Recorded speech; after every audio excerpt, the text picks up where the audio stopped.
बताया था उन्हें क्या करना है। Dipole moment, MOT, bond angle, dipole moment, back bonding, MOT, वो तो याद रखेगा, एमओटी तो एमओटी। ठीक है, बढ़िया है। तो बहुत मस्त मस्त टॉपिक्स पढ़ने अपने को। ठीक है, क्योंकि आपने देखा होगा प्रीवियस में सवाल आए हुए हैं, डाइपोल मोमेंट के सवाल हैं, बॉन्ड एंगल के सवाल भी हैं, और कुछ बैक बॉन्डिंग के सवाल हैं जो आपने देखे हैं लेकिन आपको पता नहीं चला कि वो बैक बॉन्डिंग के हैं कि नहीं है। ठीक है, तो थोड़ी चर्चा करते हैं। ठीक है, तो लास्ट क्लास में मैंने आप लोगों को कहा था कि हम लोगों ने हाइब्रिडेशन खत्म कर लिया है लगभग, और मैंने कहा था कि आप लोग जाके आराम से अब प्रीवियस ईयर के सवाल लगा सकते हैं। तो अगर आपने ढंग से लगाया हो तो मुझे उम्मीद है कि 70-80% के आसपास सवाल आप लोगों से बने होंगे।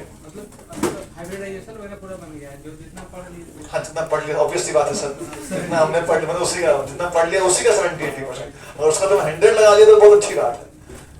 ठीक है, जितना हमने पढ़ लिया उसका 70-80%।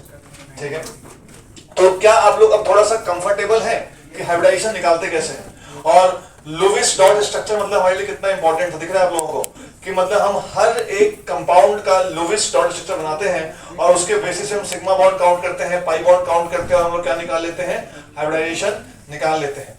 ठीक है, मैं कुछ आपको बातें बताना चाहता हूँ, कुछ एज अ फैक्ट जो बातें पता होनी चाहिए उनको लेकर पहले हम कुछ चर्चा करूंगा। तो आज हम लोग नोट डाल के चीजों को डिस्कस करते हुए चलेंगे। आज हमारे जितने पॉइंट्स होंगे, जितनी डिस्कशन होंगी, वो सब किसको लेके होंगी, नोट। ठीक है, तो नोट का आज पहला पॉइंट डाली, नोट का जो हम पहला पॉइंट डिस्कस करने वाले हैं, सुनिएगा ध्यान से। आप लोगों ने जो हाइब्रिडेशन देखी दैट इज sp3d2। कौन सी हाइब्रिडेशन थी दोस्तों, sp3d2 हमारी हाइब्रिडेशन थी। कई बार सवाल यह आता है कि इस d2 में से d में टोटल 5 डब्बे होते हैं। डी में कितने डब्बे होते हैं, 5 डब्बे। तो अगर डी में टोटल 5 डब्बे हैं, आपने एटॉमिक स्ट्रक्चर के टाइम पे पढ़ा होगा कि डी में जो 5 डब्बे होते हैं, D x Y, D Y z, d Z x, d x square minus Y square and D Z square. इन पांचों में 2 एक्सियल होते हैं और 3 नॉन एक्सियल होते हैं। याद आ रहा है आप लोगों को? एक्सियल कौन कौन से होते हैं, D x square minus Y square and D Z square. उनको एक्सियल क्यों बोलते हैं, बिकॉज वो एक्सिस के ऊपर फॉल करते हैं, जबकि D x Y, D Y Z और डी जेड एक्स ये एक्सिस के बीच में होते हैं, एक्सिस के बीच में, इसलिए उनको क्या बोलते थे, नॉन एक्सियल बोलते थे। क्लास में बच्चे कम है क्या, कि क्लासरूम बड़ा है? क्लासरूम तो बड़ा है लेकिन बड़ा खाली कितने हैं, 2 2 4 2 6 6 7 7 3 10 2 12 14 16 18 20 22 24 27 29 29 30 32 35 बच्चे हैं क्लास में। 50 में 49 वो तो बाकी कभी नहीं आते हैं। अच्छा, बाकी वीर गति को प्राप्त हो गए। सबसे पहले ही सर पढ़ने से पहले। अच्छा, नहीं ऐसा फिफ्टी में होता है, मतलब ये आम बात है कि ऐसा होता है कि शुरू में 50 बच्चे होते हैं तो वो धीरे धीरे मतलब आंकड़ा जो है 3 फेज के बाद 11th के बाद 20-25 पे आ जाता है। बट यहाँ तो बच्चे ज्यादा जागरूक हैं, वो पहले ही मतलब उस आंकड़े को फर्स्ट फेज में यहाँ तक पहुंचाने के लिए तुले हुए हैं। ठीक है, चलिए, तो जिंदा रहना बहुत जरूरी है दोस्तों। और सुनिएगा सवाल क्या आता है, जेई में अगर आप आगे थोड़ा अच्छे क्वेश्चंस की तरफ जाएंगे, एडवांस की तरफ, तो सवाल कई बार ये आता है कि sp3d2 में कौन से डी इस्तेमाल होते हैं, कौन से डी इस्तेमाल होते हैं। तो ध्यान से थोड़ा मेरी बातों को सुनिएगा और समझिएगा। देखिए, अगर हम बात करें sp3d2 इज ऑक्टाहेड्रल ज्योमेट्री, याद आ रहा है आप लोगों को? तो इसको हम लोग ऑक्टाहेड्रल बोलते थे, या फिर हम इसको बोलते थे स्क्वायर बाइपिरामिडल, एक पिरामिड ऊपर एक पिरामिड नीचे। तो सुनना ध्यान से, अगर मैं इसकी बातचीत करूं, ये ज्योमेट्री कुछ इस तरीके से बनती थी, याद आ रहा है आप लोगों को? और यहाँ पर जो एंगल होता था, दिस वाज 90 डिग्री एंगल। इन चारों के बीच में एंगल कितना होता था, 90 डिग्री। अच्छा, क्या मैं ऐसा बोल सकता हूँ कि इसमें से एक एक्स एक्सिस अगर ये प्लस एक्स है तो ये क्या होगा, माइनस एक्स, अगर ये प्लस वाई तो ये क्या होगा, माइनस वाई, ये अगर माइनस जेड है तो ये क्या होगा। तो इसमें जो हमारे ऑर्बिटल्स हैं वो एक्सिस के अलोंग रखे हुए हैं, एक्सिस के अलोंग रखे हुए हैं। तो आप मुझे बताओ कि यहाँ पे इसका मतलब कौन से डी इस्तेमाल हो रहे होंगे, एक्सियल डी। कौन सा वाले डी, और एक्सियल डी कौन कौन से हैं? क्या ये बात समझ में आती है आप लोगों को? तो कितना अच्छा कंसेप्ट है कि नहीं है कि भैया sp3d2 में कौन से डी इस्तेमाल हो रहे हैं। The answer is very simple कि सर यहाँ पे जो डी इस्तेमाल होंगे कौन से होंगे, X square minus Y square and D Z square. Because यहाँ पे सारे बॉन्ड्स कहाँ बन रहे हैं, एक्सिस के अलोंग ही तो बन रहे हैं, और जब बॉन्ड्स एक्सिस के अलोंग बन रहे होंगे तो कौन से डी यूज हो रहे होंगे यहाँ पर, X square minus Y square and D Z square. कोई दिक्कत इसमें? अच्छा, कई बार सवाल ऐसा आता है कि मान लो किसी चीज की जो शेप है वो स्क्वायर प्लेनर शेप है। कौन सी शेप है? तो अगर उसकी शेप स्क्वायर प्लेनर है तो उस वाले केस में अगर हम बातचीत करें कि मान लेते हैं जैसे हमने देखा था XCF4, क्या देखा था हम लोगों ने? तो XCF4 की आपने फोटो बनाई होगी, एक लोन पेयर ऊपर, एक लोन पेयर नीचे, एक F यहाँ पर, एक F यहाँ पर, एक F यहाँ पर, एक F यहाँ पर, दिख रहा है आप लोगों को? तो इसकी शेप क्या आ रही है? Square planar. तो मान लो वो पूछता है कि भैया जो इसकी शेप है स्क्वायर प्लेनर, इस स्क्वायर प्लेनर वाली शेप में कौन से डी इस्तेमाल हुए होंगे? तो आंसर क्या आएगा इस बार? dx square minus Y square, क्योंकि यहाँ पे 4 डायरेक्शन से बॉन्ड बन रहा है। कितने से बॉन्ड बन रहा है? 4 डायरेक्शन से। और dx square minus Y square के जो लोब होते हैं वो कैसे होते हैं? x axis, y axis, axis के ऊपर ऐसे तो होते हैं। खुद सोचो, तो यहाँ पे कौन सा डी होगा? X square minus. तो मैं पूछता हूँ कि स्क्वायर प्लेनर किस ज्योमेट्री में या किस शेप में? स्क्वायर प्लेनर शेप में कौन सा डी इस्तेमाल हो रहा होगा? X square minus Y square. क्या बुद्धि खुल रही है आप लोगों की कि कौन सा डी कब यूज हो रहा है? इसकी हम चर्चा कर रहे हैं आज।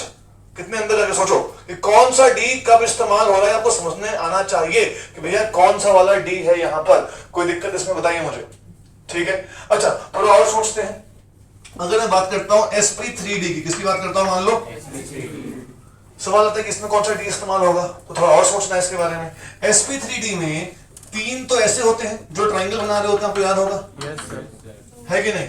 और एक ऊपर होता है और एक कहां होता है? नीचे। याद आ रहा है आप लोगों को? तो एक बात बताओ, क्या यहां पर आपको कोई दिखा रहा है कि एक्स एक्सिस वाई एक्सिस दिख रहा है इसमें? नहीं, बिकॉज ये तीनों एक्स और वाई के बीच में है।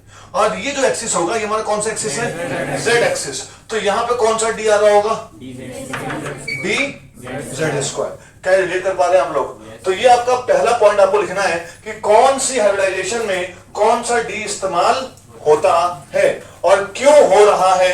क्या ये बात समझ में आती है आपको कि sp3d2 एक्सियल होता है, इसलिए ये डी आ जाएंगे। स्क्वायर प्लेनर में ये 4 इस्तेमाल हो रहे हैं तो ये आ जाएगा। और ट्रायंगुलर बाइपिरामिडल ज्योमेट्री में डी जेड स्क्वायर आ जाएगा। तो ये नोट का आपका आज का पहला पॉइंट होगा।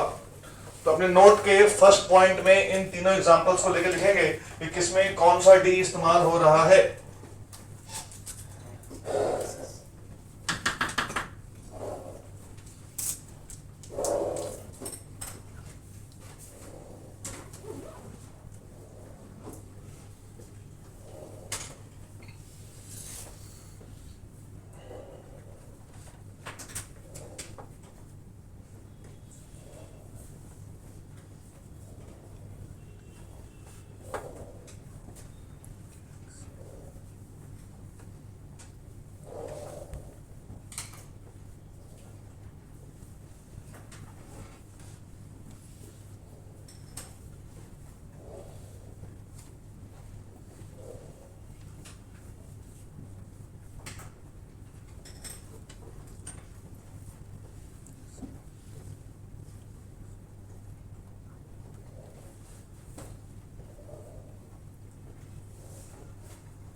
हो गया?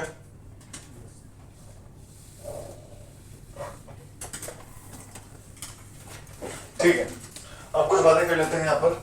सेकंड पॉइंट हम लोग पढ़ लेते हैं डाइपोल मोमेंट।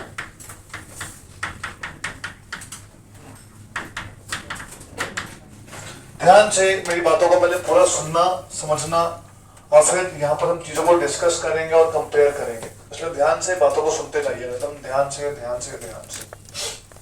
हमें डाइपोल मोमेंट निकालना है। डाइपोल मोमेंट का आपको थोड़ा सा आइडिया मैंने इलेक्ट्रोनेगेटिविटी में दिया था। मैंने इस वर्ड को यूज नहीं किया था, लेकिन मैंने आपको बताया था कि सपोज यहाँ पे A है और A के साथ मैंने B बना दिया। एक साथ मैंने क्या बना दिया? B। मान लेते हैं, ऐसा मान लेते हैं कि electronegativity of A is more than that of B। जब ऐसा मान रहा हो तो इसका मतलब यहाँ पे जो 2 इलेक्ट्रॉन्स है किसकी तरफ खिंचे हुए होंगे? जल्दी बोलो, किसकी तरफ? A की तरफ। और अगर ये A की तरफ खिंचे हुए हैं तो मुझे बता दो कि A पे क्या चार्ज आ रहा होगा? बोलो, पार्शियल नेगेटिव। B पे क्या आ रहा होगा? तो क्या आपको दिख रहा है कि इलेक्ट्रॉन B से A की तरफ जा रहे हैं, है ना? इलेक्ट्रॉन कहां से कहां जा रहे हैं? अच्छा, डाइपोल, डाई मतलब क्या होता है? 2, पोल मतलब खंभा। तो देखो, एक नेगेटिव वाला खंभा, एक पॉजिटिव वाला खंभा, कितने पोल बन गए? 2 पोल बन गए। इसी को बोलते हैं डाइपोल। क्या बोलते हैं इसको? अच्छा, इस डाइपोल में क्या मैं समझ सकता हूं कि इलेक्ट्रॉन जो है बी से कहां जा रहे हैं? ए से। तो dipole moment is a vector quantity. कैसे क्वांटिटी है? क्योंकि इसका एक क्या है? साइन है, एक डायरेक्शन दिख रहा है आप लोगों को, कहां से कहां जा रही है दोस्तों? ये बी से ए की तरफ आ रही है। दूसरी चीज, यहां बी की पूंछ में हम लोग ऐसे प्लस साइन बना देते हैं, ये क्रॉस बनाते हैं, जो ये दिखाता है कि ये वाला हिस्सा क्या है? प्लस है। ये वाला हिस्सा क्या है? प्लस है।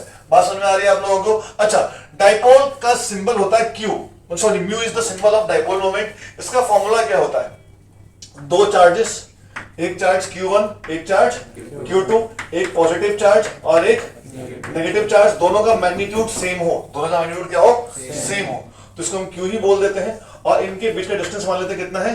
D।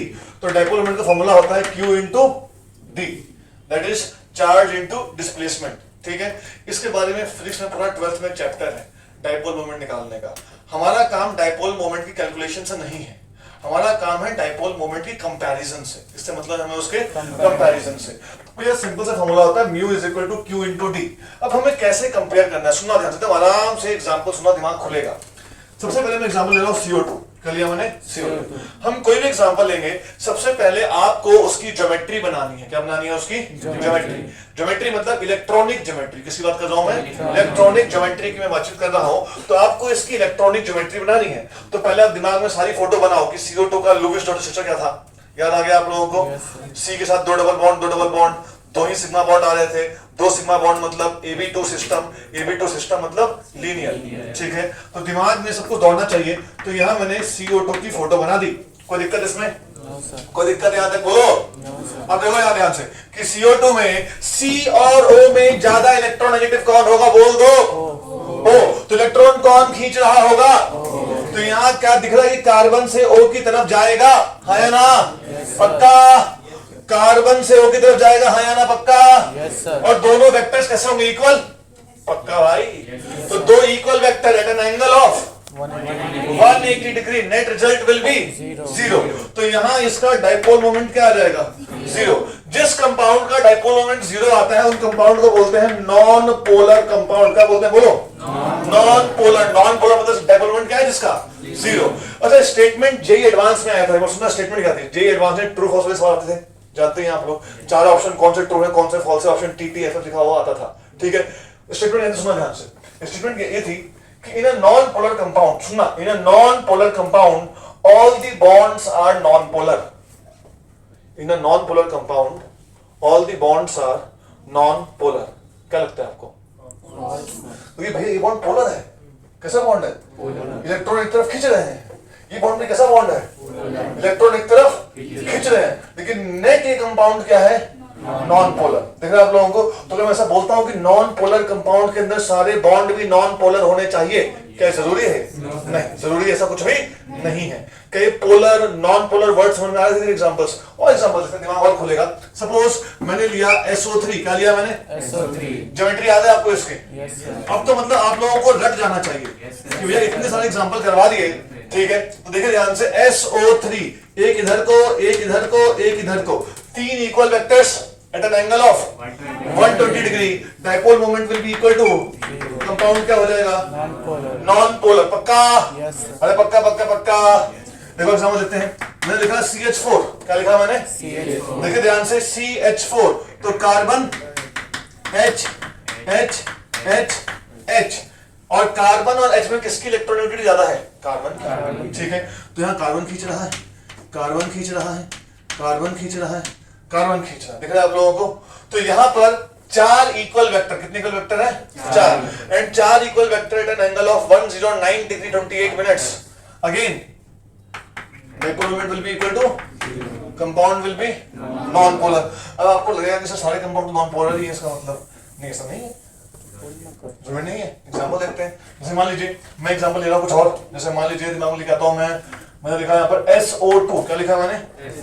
सीखना ध्यान से। S lone pair, double bond हो, डबल बॉन्ड हो। पहली चीज ये, यहाँ पे ये एंगल परफेक्टली 120 नहीं होगा, क्योंकि ये lone pair bond pair repulsion, ये थोड़ा अंदर आ जाएगा। Lone pair bond pair repulsion, ये भी एंगल अंदर आ जाएगा। तो theta will be less than 120 degree. क्या ये बात आपके भीतर में घुसती है? अच्छा, इस तरह की शेप जिसमें एंगल चेंज हो जाए, जिसमें एंगल क्या हो जाए, चेंज। उन शेप को हम लोग क्या बोलते हैं, सुनना ध्यान से। जैसे मान लो मैंने इसको पकड़ लिया, मैंने इसको थोपड़े में कस्टम मुक्का मारा एक, ठीक है, तो हम लोग क्या बोलेंगे, शेप डिस्टॉर्ट हो गया। थोपड़ा क्या हो गया, डिस्टॉर्ट। डिस्टॉर्ट मतलब क्या होता है, हुलिया बिगड़ जाना, हुलिया बिगड़ जाना। तो यहाँ पर ये एंगल कितना होना चाहिए था, 120 होना चाहिए था, लेकिन उससे बिगड़ गया हुलिया, तो उसको बोलेंगे डिस्टॉर्टेड ट्राइगोनल प्लेनर। क्या बोलेंगे, बोलो, क्योंकि ये नॉर्मली ट्राइगोनल प्लेनर होना चाहिए था। इसकी ज्योमेट्री क्या होती, ट्राइगोनल प्लेनर, लेकिन ट्राइगोनल प्लेनर में एंगल कितना होता है, 120। तो हुलिया उससे बिगड़ा कि नहीं बिगड़ा, बिगड़ गया। तो क्या वर्ड यूज करेंगे, डिस्टॉर्टेड ट्राइगोनल प्लेनर। क्या बात समझ आती है आप लोगों को। अच्छा एंगल देखते हैं, ये खींचेगा, ये खींचेगा, दिख रहा है आप लोगों को। लोन पेयर का डाइपोल मोमेंट लोन पेयर की डायरेक्शन में होता है, बोलो एक बार ऐसा। लोन पेयर का डाइपोल मोमेंट लोन पेयर की डायरेक्शन में होता है। लोन पेयर कहां बनाया मैंने, ऊपर को, तो डायरेक्शन कहां होगा उसका, ऐसा क्यों बोल रहा हूं, थोड़ी बुद्धि लगाओ। एस के पास न्यूक्लियस है, यहाँ पे क्या है, न्यूक्लियस, और यहाँ पर क्या है, इलेक्ट्रॉन। तो प्लस चार्ज यहाँ है, माइनस चार्ज यहाँ है, तो ऐसे तो बन रहा है कि ऐसे तो बन रहा है कि प्लस यहाँ पर है और माइनस वहां है। तो लोन पेयर का डाइपोल मोमेंट लोन पेयर की डायरेक्शन में होगा। बात क्लियर है, दिख गया आप लोगों को। अब बताओ, यहाँ पर हम ध्यान दें तो हमारे पास फिर से 3 वेक्टर आ रहे हैं, लेकिन ये दोनों इक्वल होंगे, बट ये इक्वल तो नहीं होगा, और तीनों के बीच का एंगल भी परफेक्टली 120 भी नहीं है। तो इस बार क्या मैं बोल सकता हूं कि mu will not be equal to 0। तो कंपाउंड क्या कहलाएगा, compound will be called as polar. पक्का, अरे बुद्धि घुस रही है दिमाग में कि नहीं घुस रही है, बात समझ में आ रही है। एक और एग्जांपल देखते हैं। मान लीजिए लिखता हूं H2O, क्या लिखा मैंने, H2O। तो मैं इसकी फोटो अब तक तो रट गई होगी, देखा आप लोगों को। तो लोन पेयर का लोन पेयर की डायरेक्शन में, लोन पेयर का लोन पेयर की O और H में, O का O और H में O का 4 वेक्टर, क्या चारों इक्वल है, नहीं, चारों इक्वल भी नहीं है, और एंगल भी 109 नहीं है।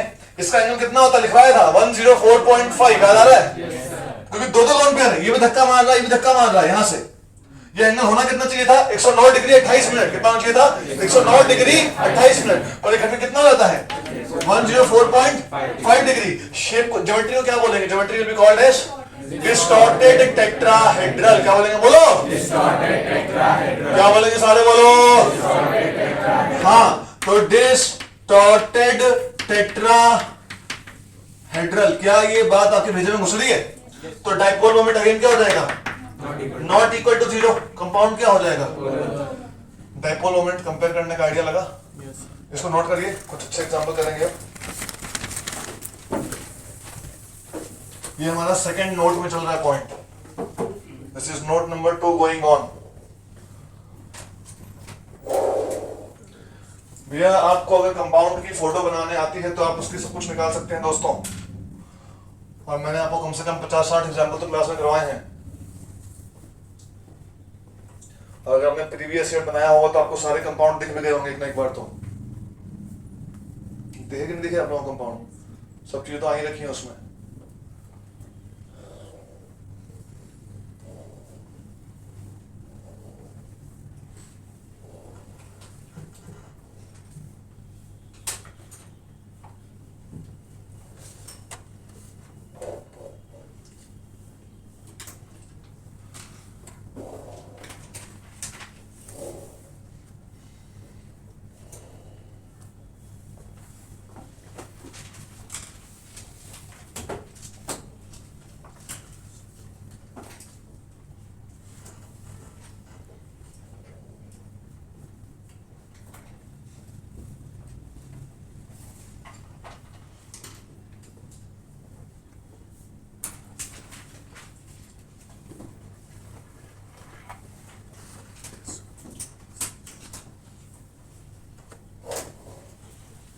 हो गया।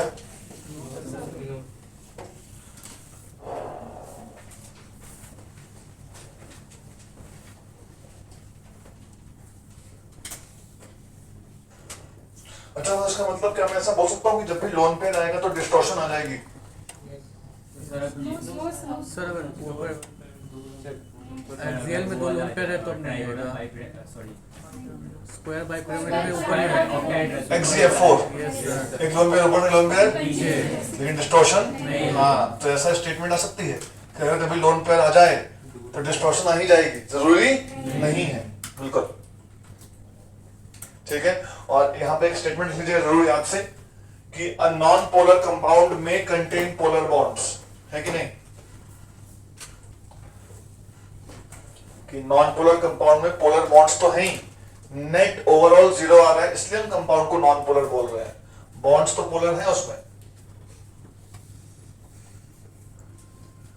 सर तो जब जितने भी लोन पे अब उनका ज्योमेट्री हम लोग को डिसऑर्डेड ये करके लिखना होगा। अभी तो बोला है तुमने खुद ही कि हमेशा लोन पे रहेगा तो डिस्टॉर्शन नहीं रहेगी, सही थोड़ा ना।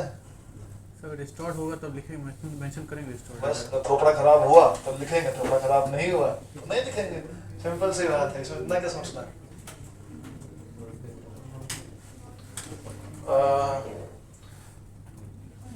A non-polar compound can have polar bonds. आपने क्या बताया था लोन पेयर के लॉन्ग? लोन पेयर का डाइपोल मोमेंट लोन पेयर की दिशा में होता है, और क्यों होता है मैंने समझा दिया, रटना नहीं है भाई। पॉजिटिव चार्ज और लोन पेयर जहां बनाओगे उधर तो जाएगा, प्लस से माइनस।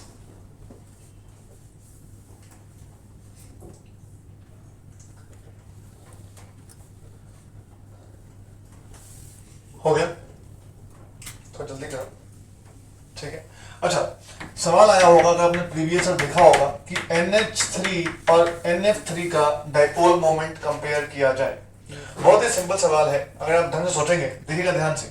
अगर मैं बात करता हूँ NH3 की, तो आपको याद होगा कि NH3 की जो शेप होती है वो पिरामिडल शेप होती है, शेप इज पिरामिडल, याद है ना। लोन पे छुपा दो,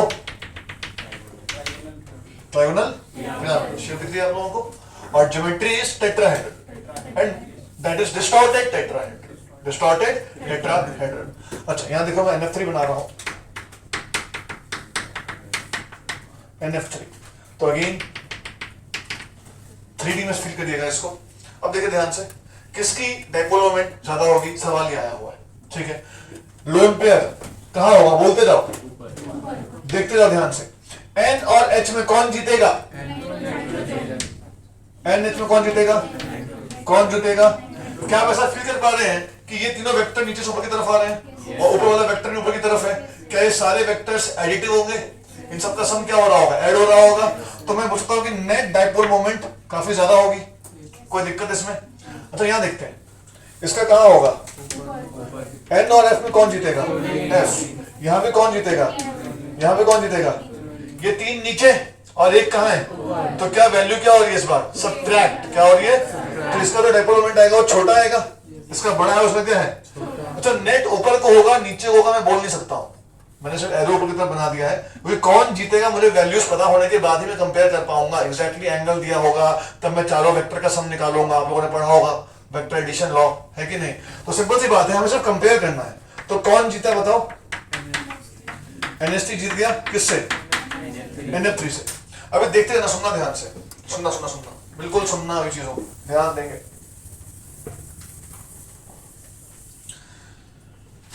सवाल ये भी आया हुआ है कि इन दोनों का बॉन्ड एंगल कंपेयर करो, क्या कंपेयर करो। तो हमारा ये दूसरा नोट चल रहा है, तीसरा नोट कौन सा होता है हमारा, बॉन्ड एंगल का। लेकिन मुझे इसके बाद एक और एग्जांपल भी डिस्कस करना है, ठीक है, उसको जगह छोड़ेंगे। और मैं यहाँ तीसरी बात किससे कर रहा हूँ, बॉन्ड एंगल की। ध्यान से कंसेप्ट को सुनना, बहुत आसान सा कंसेप्ट है। यहाँ देखो, यहाँ यहाँ यहाँ ध्यान दो, ध्यान दो, ध्यान दो, ध्यान। यहाँ सपोज A के साथ दो B जुड़े हुए हैं, I am concerned about this angle, मैं इस एंगल के लिए कंसर्न हूं कि बॉन्ड एंगल कितना होगा, मुझे इसको कंपेयर करना आना चाहिए। तो क्या क्या पैरामीटर्स इसको अफेक्ट करेंगे पहले वो समझते हैं। पहला केस में ले रहा हूं, मान लेते हैं कि electronegativity of A is more than that of B। तो ये दोनों इलेक्ट्रॉन जो यहाँ पर होंगे वो किसके नजदीक होंगे, A के नजदीक होंगे, कोई दिक्कत इसमें। सेकेंड केस B, मान लेते हैं electronegativity of B is more than that of A, तो इलेक्ट्रॉन्स कहाँ होंगे, B के नजदीक होंगे, कोई दिक्कत इसमें। क्या ये बात समझ में आती है। क्या तुम्हें ऐसा दिख रहा है कि in case of first case दोनों लोन पेयर, दोनों इलेक्ट्रॉन पेयर के बीच में दूरी क्या है, कम है, और यहाँ उनकी दूरियां क्या है, ज्यादा है। अगर यहाँ पर दूरी कम है इसका मतलब इनकी रिपल्शंस क्या होंगी, अगर रिपल्शन ज्यादा होगी तो जैसे मान लो मैं A हूं, ये रहा B, ये रहा B, अभी इलेक्ट्रॉन्स A के पास हैं यहाँ पर और यहाँ पर, इनकी दूरियां कम है तो रिपल्शन क्या होगी, ज्यादा। तो मुझे क्या करना पड़ेगा, दूर जाना पड़ेगा। खोलना पड़ेगा Yes, sir. इस तरीके से, तो बॉन्ड एंगल क्या होगा, बढ़ जाएगा. बढ़ जाएगा. क्या मैं ऐसा बोल सकता हूं कि bond angle is directly proportional to electronegativity of the central atom, है ना? सेंट्रल एटम इलेक्ट्रोनेगेटिव होगा, इलेक्ट्रॉन इसके पास आएंगे, रिपल्शन ज्यादा होगी, बॉन्ड एंगल क्या होगा, खुल जाएगा. यहां सोचो उल्टा, Yes, sir. यहाँ पे पहली दूरियां ज्यादा है तो बॉन्ड एंगल कुछ बढ़ने के चांसेस नहीं है. तो क्या हो सकता हूँ कि it is inversely proportional to electronegativity of surrounding atom. क्या ये पैमाना आपको सही लग रहा है? इसमें कोई दिक्कत है बताइए मुझे. आइए वापस यहाँ पर, सेंट्रल एटम दोनों में क्या है, Same. सेम. पहला रूल फैल गया हमारा. सेकंड रूल पे आते हैं. क्या बोलता है जल्दी बताओ, इलेक्ट्रोनेगेटिविटी ऑफ सराउंडिंग एटम. इसमें सराउंडिंग एटम एफ है, इसमें कौन है, H. तो यहाँ पे इलेक्ट्रोनेगेटिविटी क्या है, ज्यादा. तो ज्यादा इलेक्ट्रोनेगेटिविटी मतलब बॉन्ड एंगल कम. तो अगर मैं बॉन्ड एंगल कंपेयर करूं, N H H, bond angle हम कैप बनाते हैं ऐसे, N F F ऐसे कैप बनाते हैं. तो किसका बॉन्ड एंगल ज्यादा होगा, H. NH3 का बॉन्ड एंगल NF3 से क्या होगा, ज्यादा होगा. क्या ये पॉइंट क्लियर हुआ? तो मैंने दो चीजें कंपेयर की यहाँ पर, dipole moment and second was bond angle. ठीक है, तो नोट नंबर 3 को भी लिखेंगे. इसके बाद मुझे एग्जांपल बनाना है एक और डाइपोल मोमेंट का. You have to consider one more example. तो you have to leave place space for that example, right? एक एग्जांपल. हाँ सर. अरे यार जब एंगल देख रहे हैं तो एच एन एच एंगल देखेंगे ना यार, भावनाओं को समझो, है कि नहीं? We are looking for H N H. हम इस एंगल की बात कर रहे हैं मैडम. ठीक है, हम यहाँ पे N F F F N F angle की बात कर रहे हैं. ठीक है, एंगल ज्यादा वो ज्यादा पोलर. ऐसा तो मैंने कुछ नहीं पढ़ा है यार जी. मतलब मुझे आइडिया नहीं भाई, ऐसा मैंने केस स्टेटमेंट लिखे नहीं देखे भाई, मुझे इसका आइडिया नहीं है दोस्तों.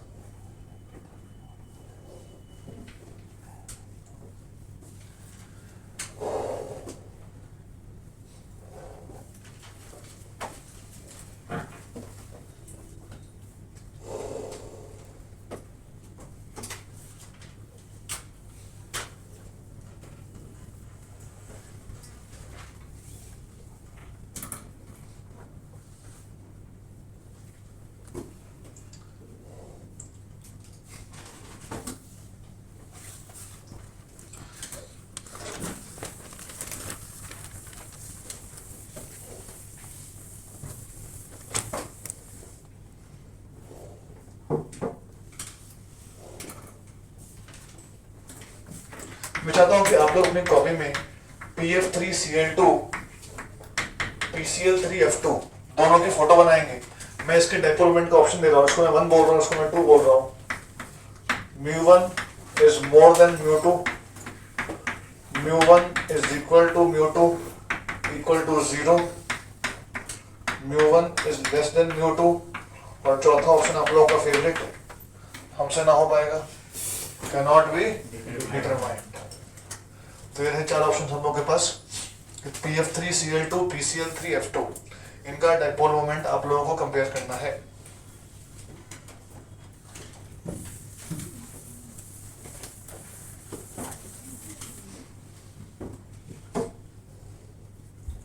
हम वोटिंग कराएंगे, अपना आंसर चिल्लाइएगा नहीं आप लोग. We will go for voting और देखते हैं क्या रहता है हिसाब.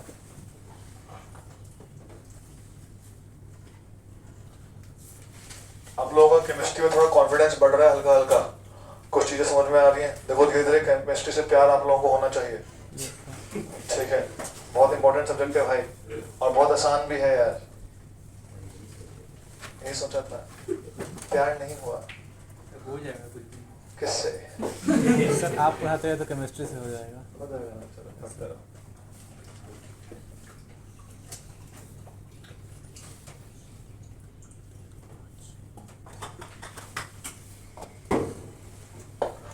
दोस्तों पूरे बॉन्डिंग में ऐसा हमने कुछ नहीं पढ़ा जहां आपको रटना पड़े. सब चीज का, शेप का, ज्योमेट्री का, सबका रीजन बताते हुए चल रहा हूं आगे.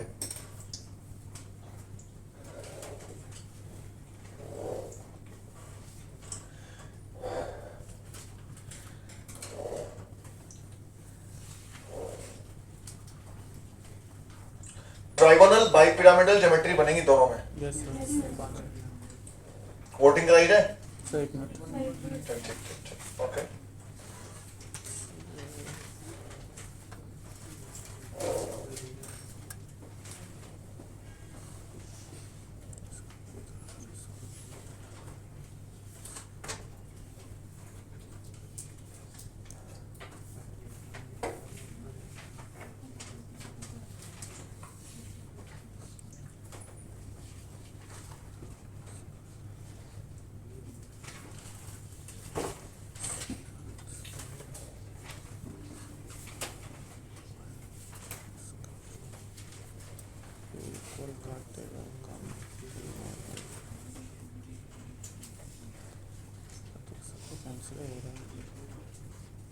आइए वोटिंग करता है।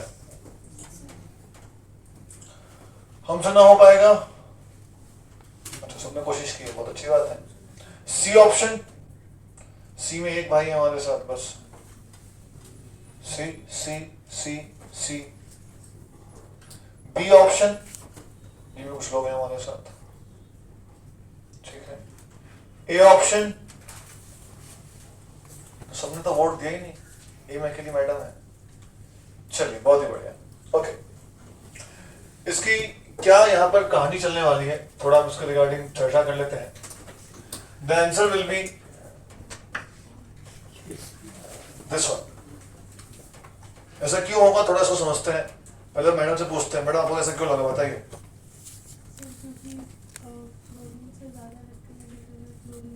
तो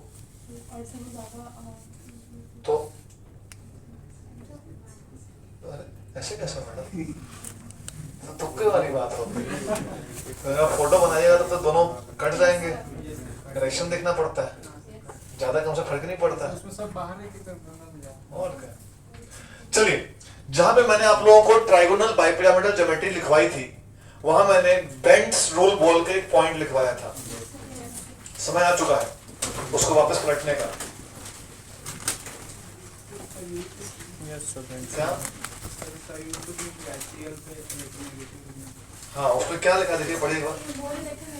उसमें क्या लिखवाया गया है? More electronegative element should be placed on the axial position, and lone pair and multiple bond should be placed on the। तो आपको क्या लगा कि बस ऐसे लिखवा दिया गया है जानकारी के लिए?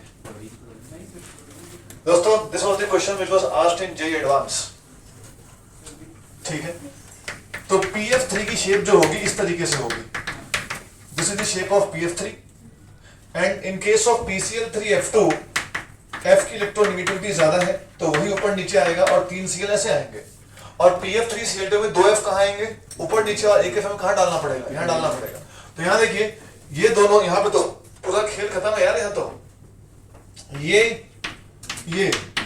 खत्म, और ये तीनों 120 खत्म। Net dipole moment 0। Compound will be polar और non polar? Non polar. Compound will be, यहां देखिए, ये खेल और ये खेल खत्म। लेकिन यहां पर ये 3 वेक्टर्स इक्वल नहीं है, तो यहां पर dipole moment will not be equal to 0। देखा आप लोगों को? तो जो लाइन हमने लिखी थी वो सिर्फ ऐसे नहीं लिखी थी, उसका कहीं इस्तेमाल भी तो करना था, ठीक है नहीं? बताइए।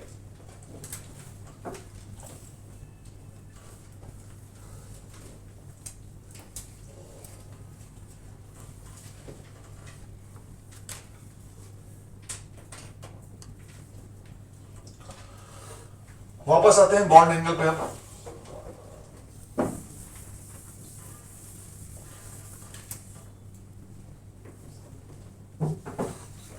बॉन्ड एंगल में क्वेश्चन लिखिए, कैलकुलेट दी। इसका आंसर सब लोग अपने अपने पास लिखना, अपने अपने पास इसका आंसर लिखना। अच्छा, CND मतलब क्या होता है आप जानते हैं? None of these, all of these, हमसे ना हो पाएगा, सब कुछ CND में। हाँ, क्यों डिटरमाइन, सब कुछ, ठीक है। तो क्वेश्चन लिखिए, calculate the 90 degree bond angles, 90 degree bond angles between FBRF in BRF5 मैं वोटिंग कराऊंगा फिर से। इन दी BRF5 90 डिग्री कितने बॉन्ड एंगल्स बनेंगे?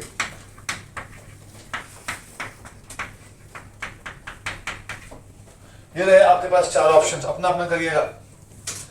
90 degree bond angles FBRF bond खोजना है आपको, कितने बनेंगे इसमें? अपना अपना अपना अपना करेंगे, अपना अपना अपना अपना करेंगे।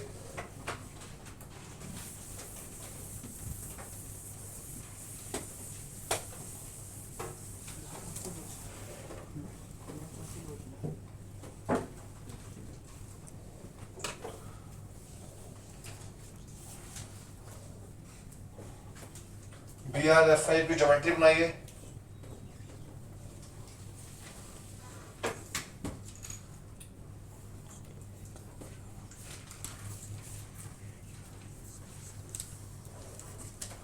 एक और ऑप्शन डाल देता हूं आप लोगों के लिए। 5 ऑप्शन दे दिए मैंने आप लोगों को।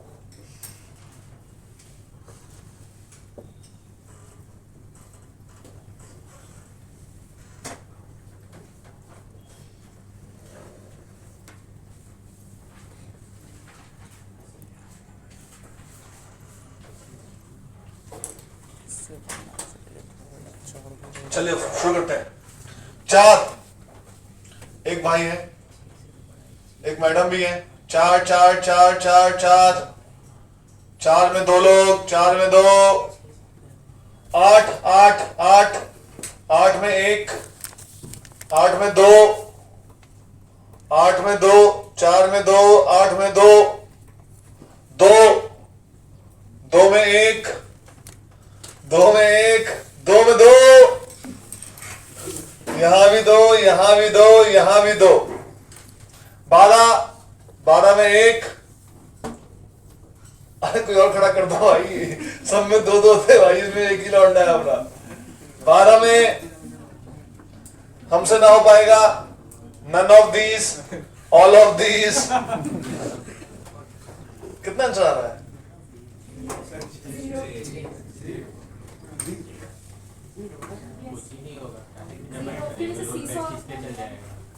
Due to a presence of lone pair,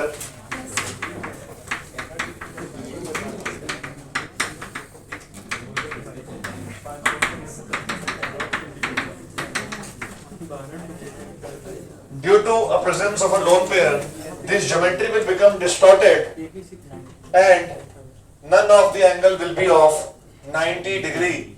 This was the question in J advance again. और ये तो शायद 2017 या 2016 का सवाल था, एग्जैक्टली याद नहीं मुझे। इंटीरियर टाइप क्वेश्चन आया था। सर आप ऑप्शन ऐसा क्यों? तुम कौन सा उखाड़ लिया? पौने का ऑप्शन था। सर मतलब एक लोन पेयर भी तो मतलब क्या भाई, डिस्टॉर्शन हो रही है। तो खत्म सर, मतलब 90। हाँ 90 वो एंगल नहीं है सर। अगर ऊपर नीचे दोनों लोन पेयर तब तो नहीं होता डिस्टॉर्शन। हाँ बिल्कुल। जैसे मान लो सवाल आता है कि XCF4 में कितने होंगे, तो 4 होंगे उसमें ऊपर भी लोन पेयर नीचे भी, तो उसमें डिस्टॉर्शन नहीं हो पाएगा। बातों को समझो भाई, कहाँ गलत बोल रहा हूँ मैं। The geometry will be called as distorted seesaw। कहाँ से बन गया? उसको बचपन में झूला याद आता है अपना, कुछ भी देख रही है seesaw, ऐसा ना होता है। यहाँ इसकी ज्योमेट्री क्या बोलेंगे? Square pyramid. अबे ज्योमेट्री मेरे भाई, distorted octahedron, distorted and shape will be square pyramid. दिख रहा है आप लोगों को? स्क्वायर बनेगा और एक पिरामिड बनेगा ऊपर की तरफ। The shape will be square pyramidal, geometry will be distorted octahedral, none of the angle will be of 90 degree, answer will be 0 in this case. ठीक है, अच्छा थोड़ा और कंपैरिजन लेके जाते हैं।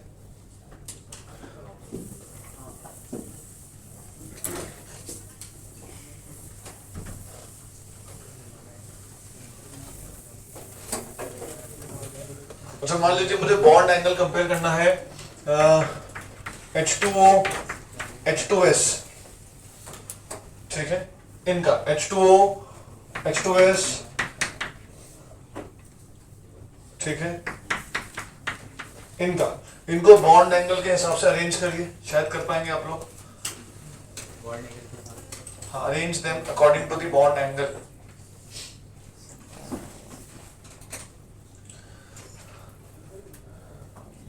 मैंने आपको एक सवाल करवाया था ना, HFSCl HBr वाला करवाया था ना, एसिडिक स्ट्रेंथ जो हमने कंपेयर किया था, है ना, कि टॉप से बॉटम में साइज देखते हैं, लेफ्ट से राइट में इलेक्ट्रो नेगेटिविटी देखते हैं। इसमें हमारी बात थोड़ा थी ना इस चीज में, ठीक। हाँ, इसको टॉप से बॉटम में यहाँ मुझे बॉन्ड एंगल का ऑर्डर बता सकते हैं आप लोग क्या होगा? आपको दो पैरामीटर्स लिखवाए हैं यार अभी। Bond angle is directly proportional to electronegativity of the center atom, inversely proportional to electronegativity of the surrounding atom. बुद्धि लगाओ यार, ऐसे क्यों करते हो? तो कॉपी में आंसर लिखा हुआ है,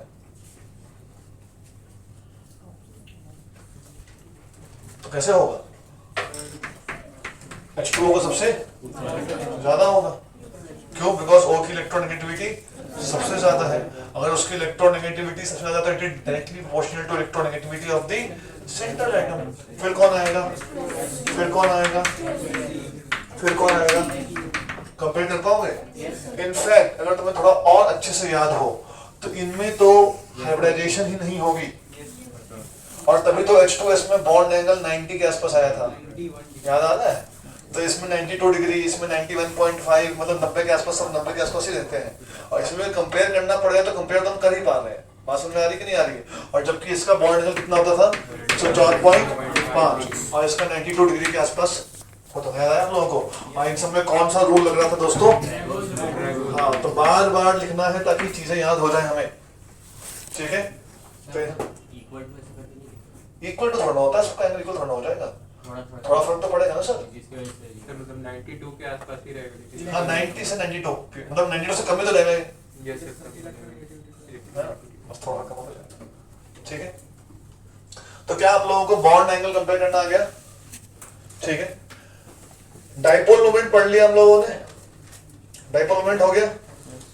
अच्छा सुनते हैं ध्यान से, डाइपोल मोमेंट हो गया, बॉन्ड एंगल भी हो गया, बॉन्ड ऑर्डर निकालना बताया था मैंने आप लोगों को, मतलब बताया था उसका कि what is the meaning of bond order, कि दो एटम्स के बीच में कितने बॉन्ड बन रहे हैं। जैसे O2 में 2 होता है, N2 में N और N के बीच में ट्रिपल बॉन्ड होता है।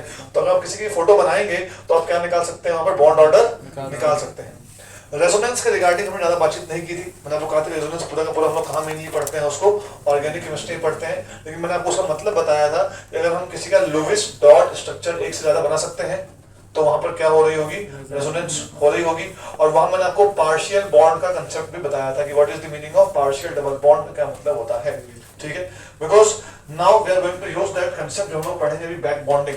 तो मैंने आपको 3 टॉपिक्स लिखवाए थे, शायद 2 कवर हो गए हमारे, डाइपोल मोमेंट हो गया, बॉन्ड एंगल भी हो गया, ठीक है? तो थर्ड टॉपिक इज जो हमें खत्म करना है आज, नोट में चल रहा है सब कुछ, तो नोट में हमारा अगला टॉपिक डालिए बैक बॉन्डिंग।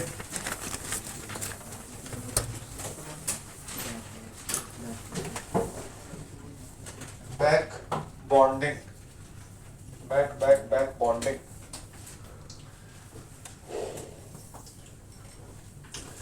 समझते हैं? यहाँ देखिए ध्यान से, एकदम बेसिक तरीकों से हम लोग बातचीत करने की कोशिश करते हैं। पहला एग्जांपल मैं ले रहा हूँ आपके सामने BF3 का। कौन सा एग्जांपल ले रहा हूँ मैं? BF3। यहाँ ध्यान से बातों को समझना है। सवाल कैसे आता है वो सिखाऊंगा आप लोगों को, सुनते जाना बातों को ध्यान से। BF3 का एग्जांपल लिया है मैंने यहाँ पर। तो B के साथ आप जानते हैं कि फ्लोरीन है और फ्लोरीन दिख रहा है आप लोगों को। मुझे बताइए क्या बोरोन का ऑक्टेट कंप्लीट है क्या? नहीं। बोरोन की यहाँ पर हाइब्रिडाइजेशन क्या है? sp2। The hybridization of boron is sp2। और उसके पास ऑक्टेट इनकम्प्लीट है, उसके पास एक खाली P बच गया होगा।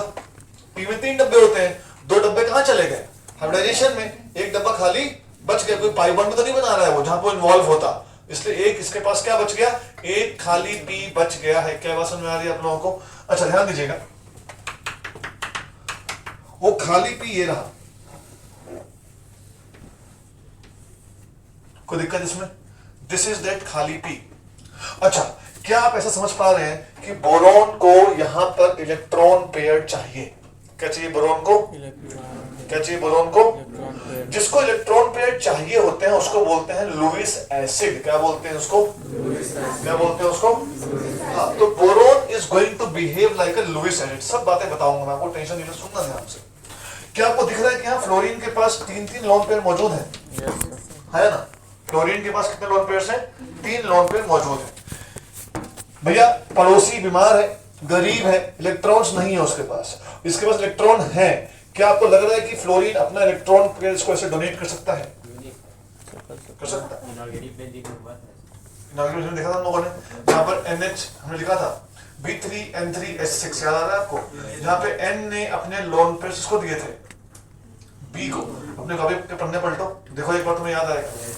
इनऑर्गेनिक बेंजीन में हमने सेम चीज देखी थी, और वो बेसिकली क्या थी? हाँ, N ने B को दिया था सर, देखिए आप। Yes sir. यहाँ पे कौन किसको दे रहा है सर? फ्लोरीन दे रहा है। फ्लोरीन। अच्छा, तो अगर मैं इस फोटो को थोड़ा तमीज से बनाऊं तो क्या मैं इस फोटो को कैसे बना सकता हूं? देखिएगा ध्यान से, इस तरीके से।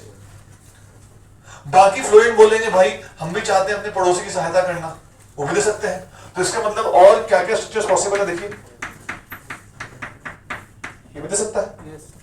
एक और पॉसिबिलिटी है, सोचिए इसके बारे में, ये भी दे सकता है। और मैं तीनों फोटो कंबाइन कर दूं तो क्या आपको दिख रहा है कि यहां पर बोरोन जो है तीनों फ्लोरीन के साथ पार्शियल डबल बॉन्ड बना के अपने आप को स्टेबलाइज कर रहा होगा। क्या बात समझ में आ रही है? And this is the concept of back bonding. क्या बोलते हैं इसको हम लोग? Back bonding. ठीक है कि भैया बोरोन ने फ्लोरीन से बैक बॉन्ड बनाया और फ्लोरीन ने वापस बोरोन के साथ क्या बना दिया? बॉन्ड बना दिया। And this is example of back bonding. समझिएगा ध्यान से। जो गरीब है, बोरोन गरीब है, उसको बोलते हैं लुईस एसिड। ये अमीर है, उसको क्या बोलेंगे? Lewis base. बात समझ में आ रही है?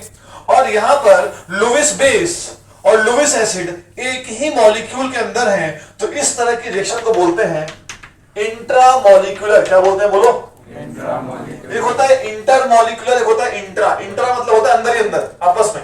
जैसे मान लो कि एक स्कूल का कंपटीशन दूसरे स्कूल से होता है तो बोलते हैं इंटर स्कूल कंपटीशन। क्या बोलते हैं उसको? ये स्कूल में से हाउसेस बने होते हैं, red house, blue house, green house. तो एक हाउस का दूसरे हाउस के साथ होता है तो उसको क्या बोलते हैं? Inter house. लेकिन एक हाउस का आपस में होता है उसको बोलते हैं इंट्रा। क्या बोलते हैं उसको? इंट्रा। तो यहां हम एक ही मॉलिक्यूल में सारा काम हो रहा है, इसलिए इसको बोलेंगे intramolecular Lewis acid Lewis base reaction. क्या बोलेंगे इसको? बोलो, intramolecular Lewis acid Lewis base reaction. अभी और एग्जांपल आएंगे, सुनना अभी ध्यान से। जो हमने एग्जांपल लिया था B3N3S6। एक बच्चा बोलता है कि सर मैं इसकी फोटो कुछ ऐसे बनाऊंगा। ध्यान दीजिएगा, इस तरीके से। N ने B को दिया, N ने B को दिया, N ने B को दिया। दिख रहा है आप लोगों को? कोई दिक्कत? एक बच्चा बोलता है नहीं सर मैं ऐसा नहीं बनाऊंगा। सुनना ध्यान से, ठीक है ना?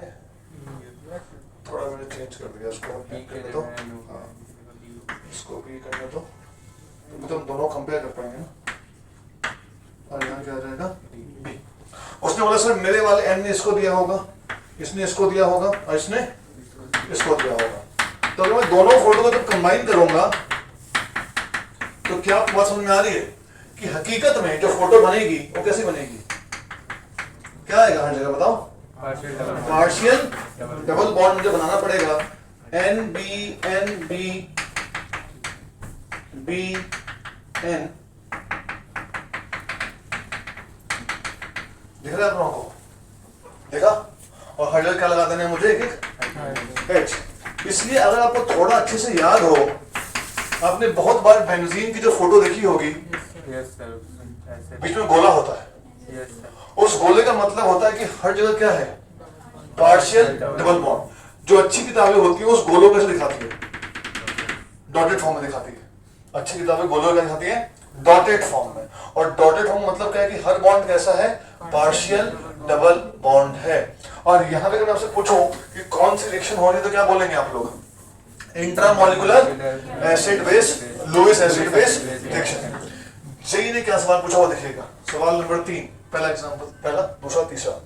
उसने पूछा कि BF3 और BF4 नेगेटिव का बॉन्ड लेंथ कंपेयर करो।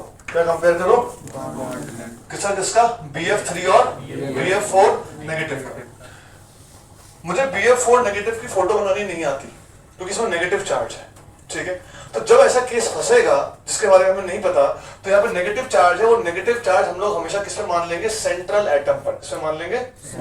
तो बोरोन के पास कितने होते हैं, 3, अब कितने हो जाएंगे, 4। BF3 की फोटो बनाना मैं जानता हूं, ये रही BF3 की फोटो, और BF4 माइनस की फोटो, B के आसपास 4 हो जाएंगे, एक F ले गया, दूसरा F ले गया, तीसरा F ले गया, चौथा F ले गया। दिख रहा है आप लोगों को। मान लो कि इसका बॉन्ड लेंथ x है, BF बॉन्ड लेंथ, और इसकी बॉन्ड लेंथ क्या बोल रहा हूं मैं, y। x और y, एक नॉर्मल बच्चे को ये x और y दोनों बराबर ही दिखाई देंगे कि ये भी BF है, ये भी क्या है, BF इक्वल है। लेकिन दोस्तों अगर आप थोड़ा ढंग से सोचेंगे तो आपको दिखना चाहिए कि y is more than x है। क्यों? क्योंकि भैया यहां पर इस बोरोन का ऑक्टेट कंप्लीट है, यहां बोरोन का ऑक्टेट, तो यहां बोरोन गरीब नहीं है। अगर यहां बोरोन गरीब नहीं है तो यहां बैक बॉन्डिंग नहीं हो रही होगी, लेकिन यहां पर क्या हो रही होगी, बैक बॉन्डिंग। और BF3 में हर बॉन्ड कैसा है, पार्शियल डबल बॉन्ड है। इसका मतलब है partial double bond, partial double, बोलो एक बार, पार्शियल डबल बॉन्ड, बोलो एक बार। तो partial double bond bond length क्या हो जाएगी इसकी, छोटी हो जाएगी। सिंगल बॉन्ड लंबा होता है, डबल बॉन्ड छोटा होता है, तो पार्शियल डबल बॉन्ड जो है वो सिंगल और डबल के कहीं बीच में होगा, तो उसकी बॉन्ड लेंथ जो होगी सिंगल से कम होगी और डबल से ज्यादा होगी। बात समझ में आ रही है? तो यहाँ पे तो प्योरली सिंगल बॉन्ड है, कैसा बॉन्ड है, प्योरली सिंगल बॉन्ड। लेकिन यहाँ वाला बॉन्ड कैसा है, तो देखने में लग रहा है कि सिंगल ही है, लेकिन हकीकत में आपको कहा था कि देखो इसको और सोचना किसको है, याद आ रहा है? तो देखना उसको है और सोचना इसको है। अगर आप सोचेंगे तो आपको दिखाई देगा ये सिंगल बॉन्ड नहीं है। कैसा बॉन्ड है ये, पार्शियल डबल बॉन्ड है ये। और अगर ये पार्शियल डबल बॉन्ड है तो इसकी बॉन्ड लेंथ क्या होगी, कम हो जाएगी। तो इसकी बॉन्ड लेंथ छोटी, इसकी बॉन्ड लेंथ बड़ी। तो यहाँ पे BF4 पे नेगेटिव चार्ज। और मान लो सवाल आता है कि बॉन्ड स्ट्रेंथ कंपेयर करो, क्या कंपेयर करो, तो भैया पार्शियल डबल बॉन्ड है, इसकी मजबूती क्या होगी, ज्यादा होगी। ये कैसा बॉन्ड है, सिंगल बॉन्ड है, इसकी मजबूती क्या होगी, कम होगी। क्या सवाल दिखा आप लोगों को, कितना बेहतरीन सवाल है। देखो कि भैया BF3 और BF4 नेगेटिव का बॉन्ड लेंथ कंपेयर करो, तो देखने में लगता है कि दोनों क्या होंगे, इक्वल, लेकिन ऐसा नहीं है। कोई दिक्कत इसमें? तीनों एग्जांपल नोट करिए।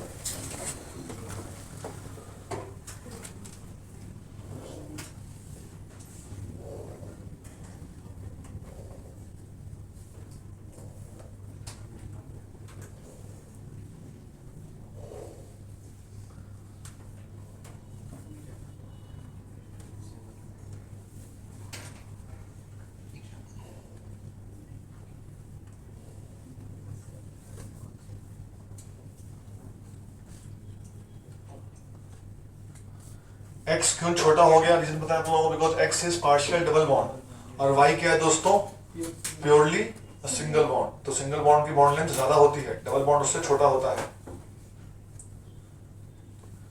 दिखना चाहिए ये सब एग्जांपल्स कराने के बाद। एग्जांपल्स इसलिए लिए जा रहे हैं ताकि आपके सामने दोबारा कभी सब आए तो आपको पहचान। इसको फोन किया, वो गाली देके भगा दिया, बोला ऐसा नहीं होगा। सर केमिस्ट्री ऐसे ही वीक है मेरा। कोई बात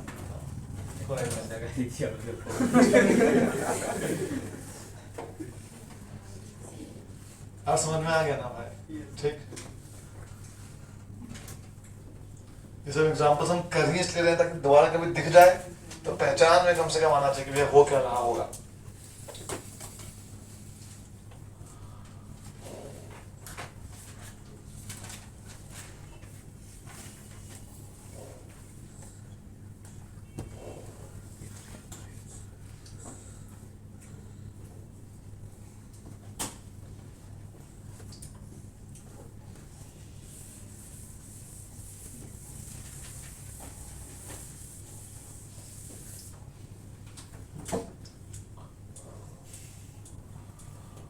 B3N3S6 में हम लोग क्या बोलेंगे, intramolecular Lewis acid base reaction. एक ही मॉलिक्यूल के अंदर सारा काम हो रहा है, ठीक है। एक और सवाल मैं आपको दे रहा हूं कि CO3 2 नेगेटिव में और CO2 में आपको CO बॉन्ड लेंथ कंपेयर करना है। मैं चाहता हूं कि सब लोग इसका आंसर अपनी अपनी कॉपी में लिख लेना।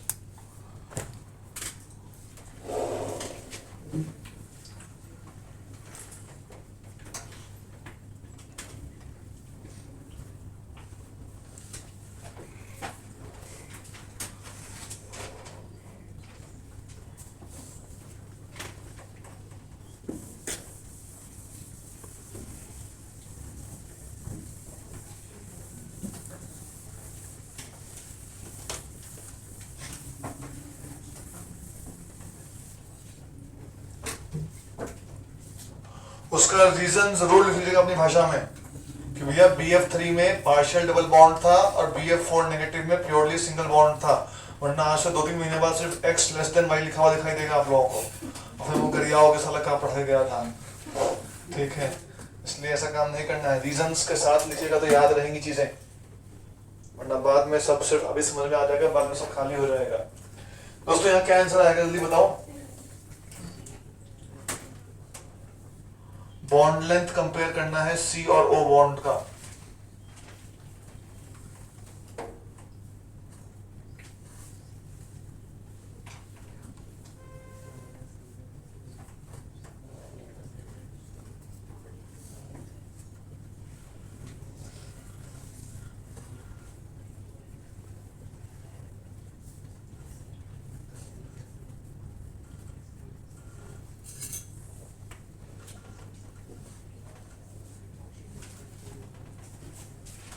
कार्बोनेट की फोटो बनाओ, अगर तुम ढंग से कार्बोनेट की फोटो बनाओगे तो तुम्हें एहसास होगा कि उसकी फोटो ऐसे बनेगी। बहुत तो बना रखा है कार्बोनिक एसिड यार, उसी का तो बनाया ना कार्बोनेट आयन। अगर तुम थोड़ा ढंग से सोच पाओगे तो तुम्हें एहसास होगा कि ऐसी कितनी फोटो बन सकती है, 3। इसका मतलब यहाँ पे हर बॉन्ड कैसा है, partial double bond, partial negative and partial negative. This is the असली फोटो ऑफ कार्बोनेट। जब मैंने रेजोनेंस का एग्जांपल लिया था तो मैंने इसको डिस्कस भी किया था वहां पर। और CO2 की बात करो यार, CO2 में कैसा बॉन्ड आएगा, प्योरली डबल बॉन्ड। तो यहाँ प्योरली डबल बॉन्ड है, यहाँ कैसा बॉन्ड है, पार्शियल डबल है। किसकी बॉन्ड लेंथ ज्यादा होगी, पार्शियल वाला लंबा होगा, प्योरली वाला छोटा होगा। तो कौन जीतेगा बताओ। दिमाग खुला थोड़ा एग्जांपल करने के बाद, दिमाग खुलना चाहिए एग्जांपल से, तभी एग्जांपल करवाए जा रहे हैं दोस्तों। कैसे सवाल आपको टकराएंगे, दिखेंगे। ठीक है दोस्तों,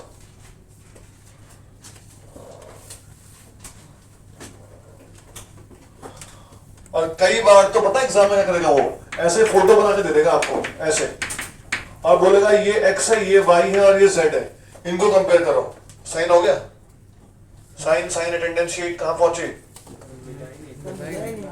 ये साला एकदम घटिया आदमी, थोड़ा देर में आइएगा। डैश इंसान हो तुम बताओ। तो यहाँ देखो, कई बार एग्जाम में आपको बहकाने के लिए वो स्टिकर देगा, तो नॉर्मल बच्चा बहक जाएगा, उसको दिखाई दे रहा है कि डबल बॉन्ड है, मतलब सबसे छोटा होगा। लेकिन हकीकत में उसका आंसर क्या होने वाला दोस्तों, क्या है बात समझ में आ रही है आप लोगों को। तो देख तो इसको रहे हैं, लेकिन सोचना किसके बारे में, इसके बारे में। तो ये भी नोट ही कर लो भाई कि यहाँ पे आपका कट सकता है मार्क्स, ठीक है, कि x, y, z तीनों के तीनों इक्वल ही हैं दोस्तों। ठीक है, देखने में लग रहा है कि एक छोटा है एक बड़ा है, लेकिन सबके सब क्या है यहाँ, इक्वल है। सर पार्शियल जो डबल बॉन्ड होगा सर वो डबल से छोटा होगा, डबल से लंबा होगा, डबल से बड़ा होगा सिंगल। ऑब्वियसली है ना, सिंगल और डबल के बीच में आ रहा है।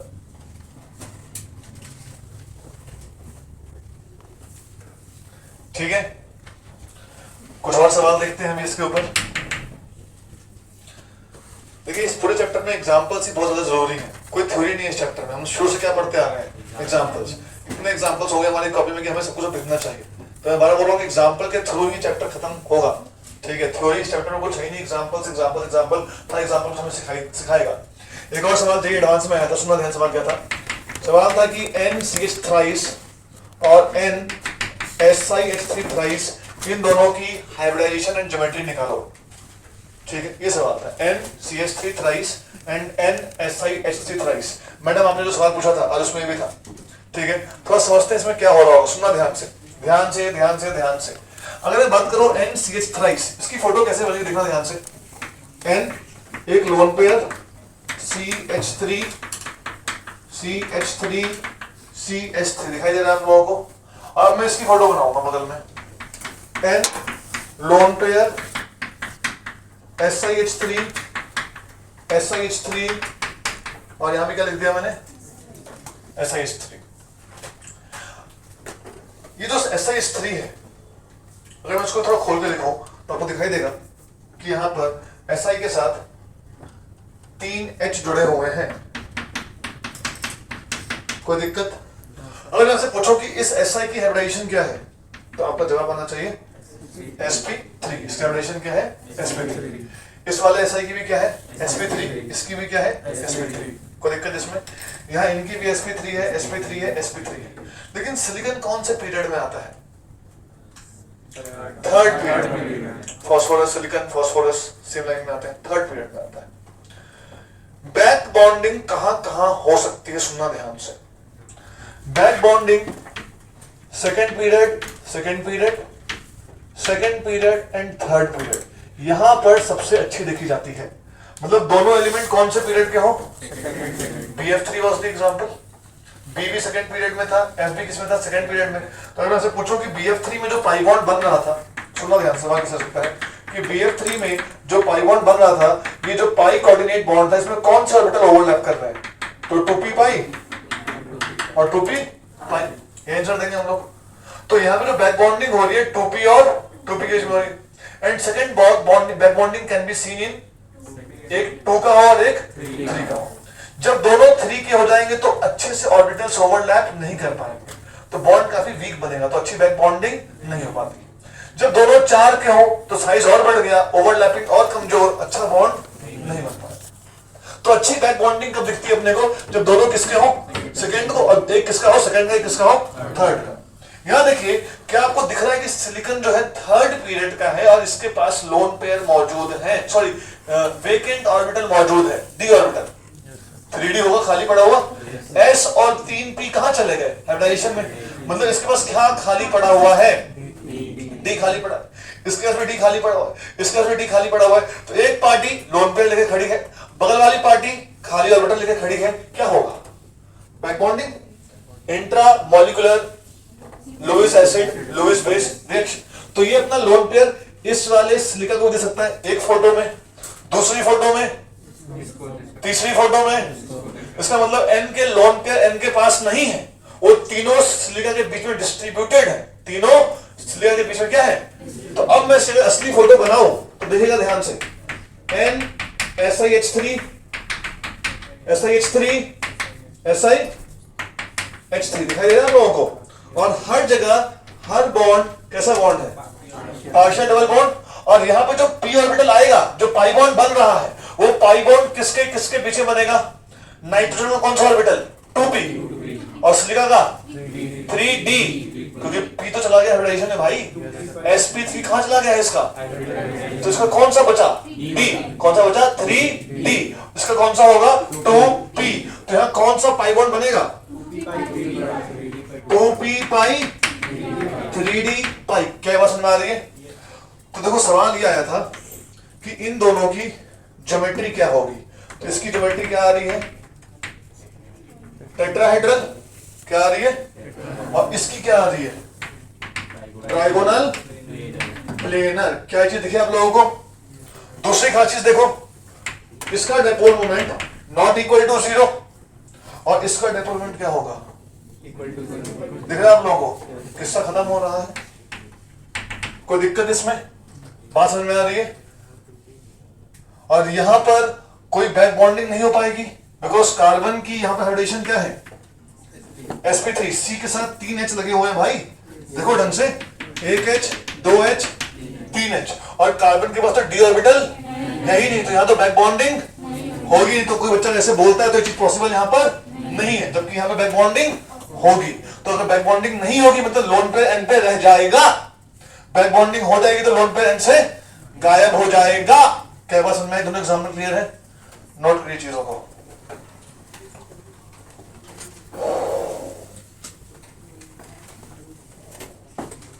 सर ये सिलिकॉन का ऑक्टेट हुआ था फिर भी। हाँ बिल्कुल, क्योंकि ऑक्टेट तो 3D वालों के लिए कोई नियम है ही नहीं।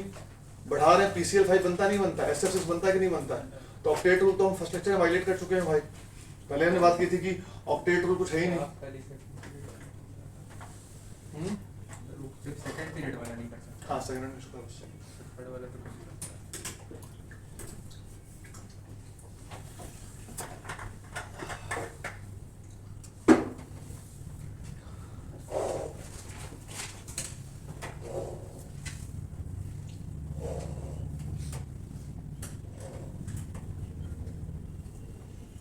तो बैक बॉन्डिंग, यहां भी बैक बॉन्डिंग हो रही है, ठीक है। और बैक बॉन्डिंग की कंडीशन नोट कर लीजिएगा, कहां पे ज्यादा अच्छी बैक बॉन्डिंग देखी जाती है?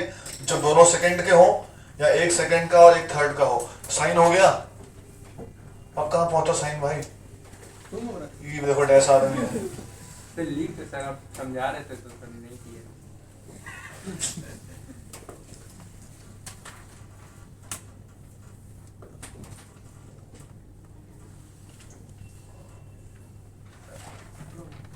अरे पीछे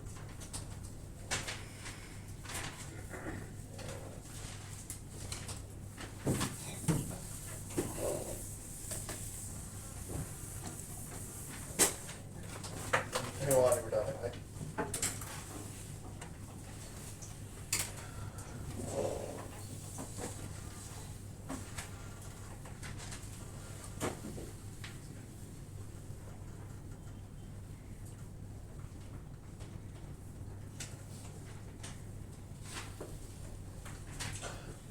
नेक्स्ट क्लास में हमारा लगभग चैप्टर खत्म हो जाएगा,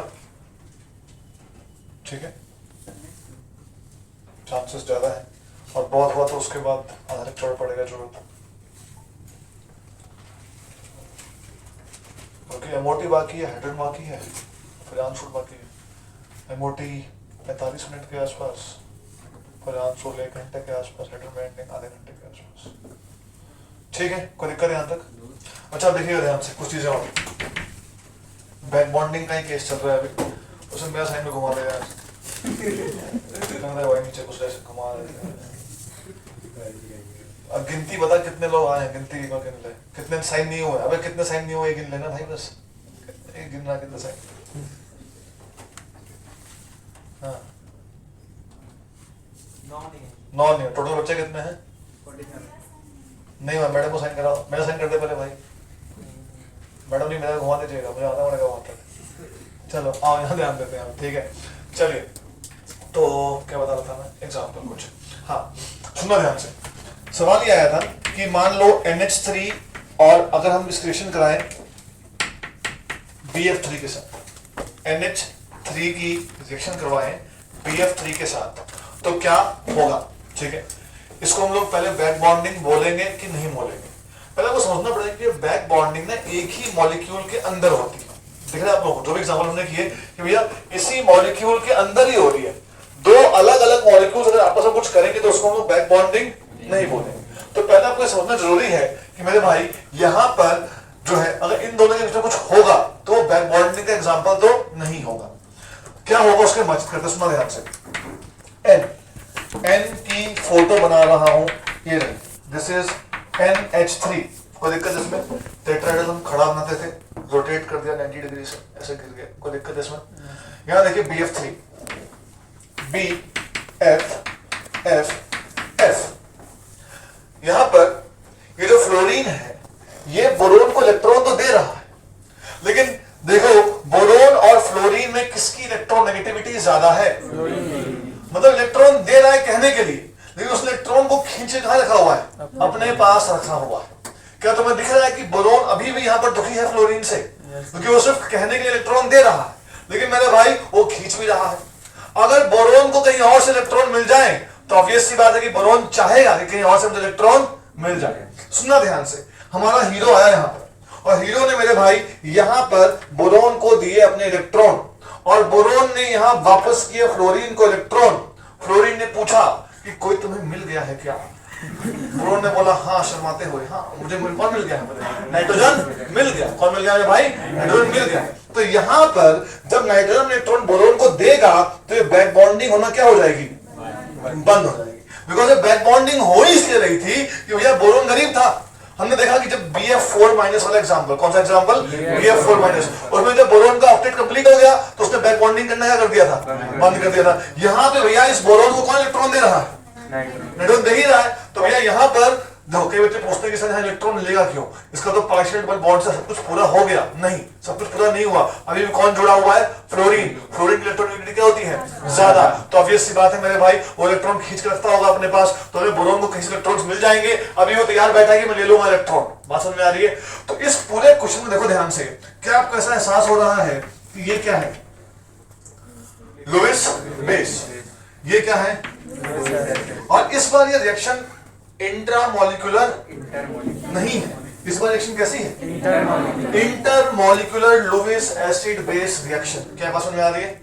जब ये दोनों रिएक्ट करते हैं, नॉर्मली जब एसिड बेस रिएक्ट करते हैं तो बनता है सॉल्ट प्लस वाटर। यहां पे क्या बनता है? एडक्ट। जब भी लुईस एसिड और लुईस बेस आपस में रिएक्ट करते हैं तो जो चीज बनती है उसको बोलते हैं एडक्ट। क्या बोलते हैं उसको? एडक्ट। सही हो गया ना? नहीं ना, दो या पास करो। मैडम नहीं कर पाए। जल्दी जल्दी पास करो, जल्दी पास करो, जल्दी पास, जल्दी जल्दी जल्दी जल्दी, फटाफट फटाफट फटाफट दिखाओ।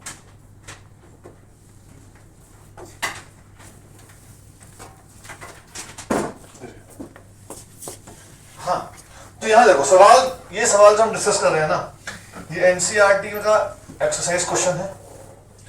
एक बार जेई एडवांस, एक बार नीट, 2 बार जेई मेंस, यही चीज। अगर ध्यान से बातों को सुनना, ठीक है? तो यहां पर क्या बनेगा? NBF3 और यहां क्या बनेगा? इसे बोलते हैं एडक्ट। तो ये प्रोडक्ट बनता है।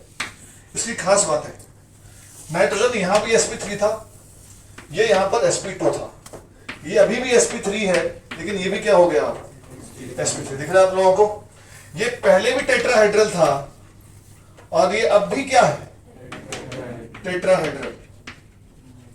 ये पहले क्या था? ट्राइगोनल प्लेनर, और अब ये क्या हो गया?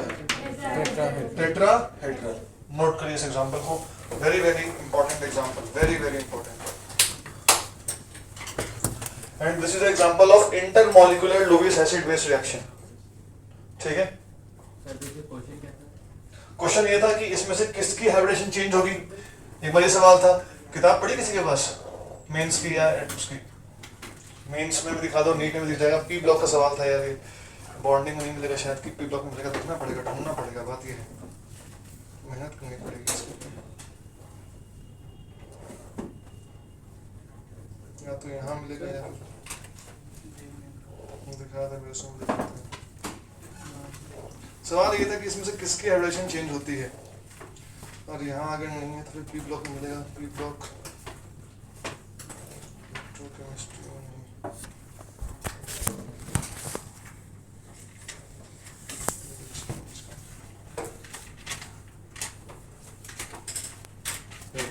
हाँ बोलो। बोर्ड नहीं दिख रहा। Page number 80।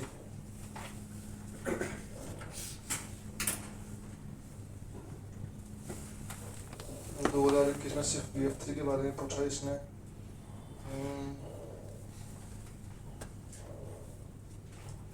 बेसिक सवाल ये था यार कि इसमें से किसकी हाइब्रिडेशन चेंज होती है, कोई ये सवाल पूछा गया था, और कहाँ से कहाँ चेंज होती है पूछा गया था।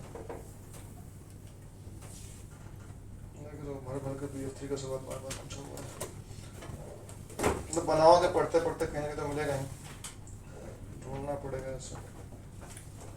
बस याद रखना कि बहुत इंपॉर्टेंट है ये, 3 से 4 बार आया यार ये सवाल। बात ये कि बॉन्डिंग नहीं हम लोग कुछ पढ़ रहे हैं ना।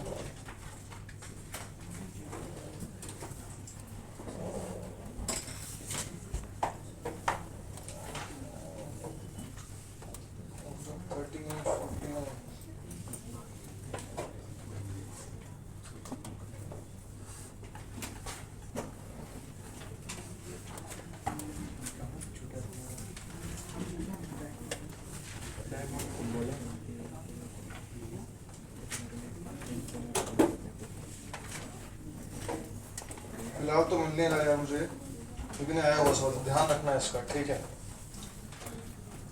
ओके, तो ये हमारा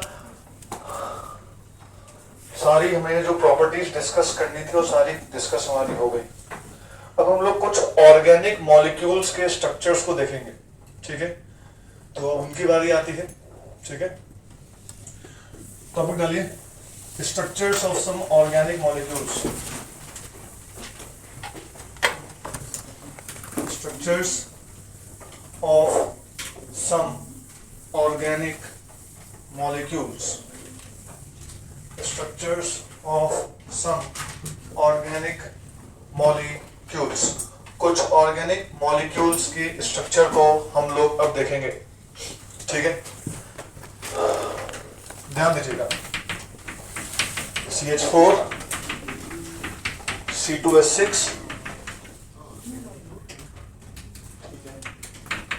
C2H4, C2H2 और आखिरी हम लोग डिस्कस करेंगे अलीन्स। ये कुछ ऑर्गेनिक मॉलिक्यूल्स हैं जिनकी हम लोग यहाँ पर डिस्कशन करेंगे, ठीक है।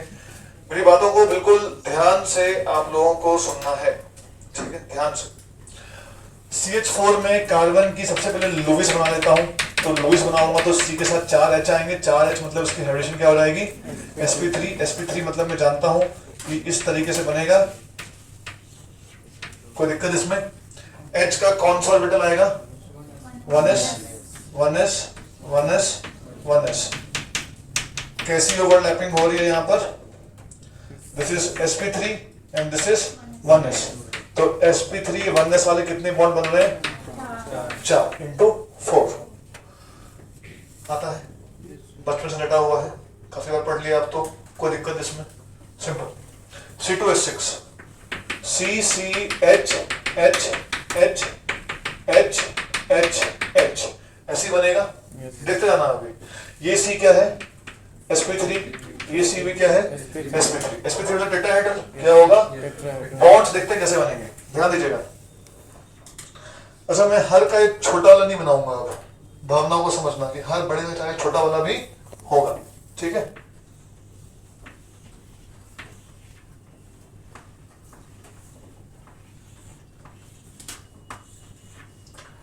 देखिए ध्यान से, ये कार्बन, ये दूसरा कार्बन, तो ये जो बॉन्ड बन रहा है, ये जो सिग्मा बॉन्ड बन रहा है, ये भी sp3, ये भी sp3, दिख रहा है आप लोगों को। तो एक सिग्मा बॉन्ड कैसे बन रहा है यहाँ पर, sp3 sp3 ओवरलैप, दिखाई दिया। और यहाँ पे क्या आ रहे हैं, H कौन सा ऑर्बिटल, 1s कौन सा ऑर्बिटल, 1s कौन सा ऑर्बिटल, यहाँ बोलो 1s 1s 1s। तो मैं पूछूंगी कौन कौन से बॉन्ड दिख रहे हैं इसमें, बोलो sp3 sp3 ऐसे कितने बॉन्ड है, इंटू 1। और कौन से अपने पास, कितने,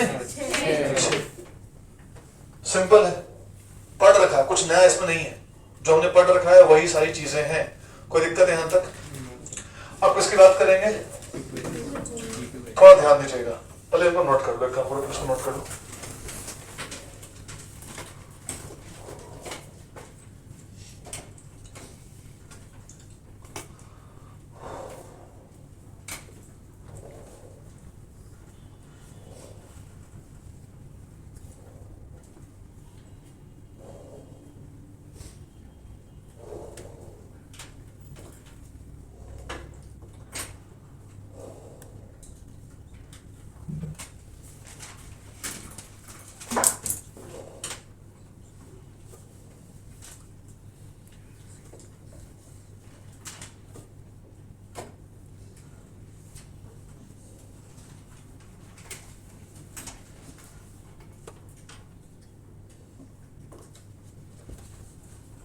हो गया,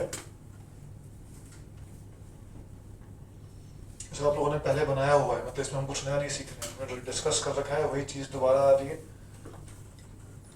बेटा आपको ये समझ में आया कि सेंट्रल एटम जब दो होंगे तो कैसे सोचेंगे, तो जो आपने क्वेरी पूछी थी आप उस पर बनाएंगे तो आपका आ जाएगा, ठीक है।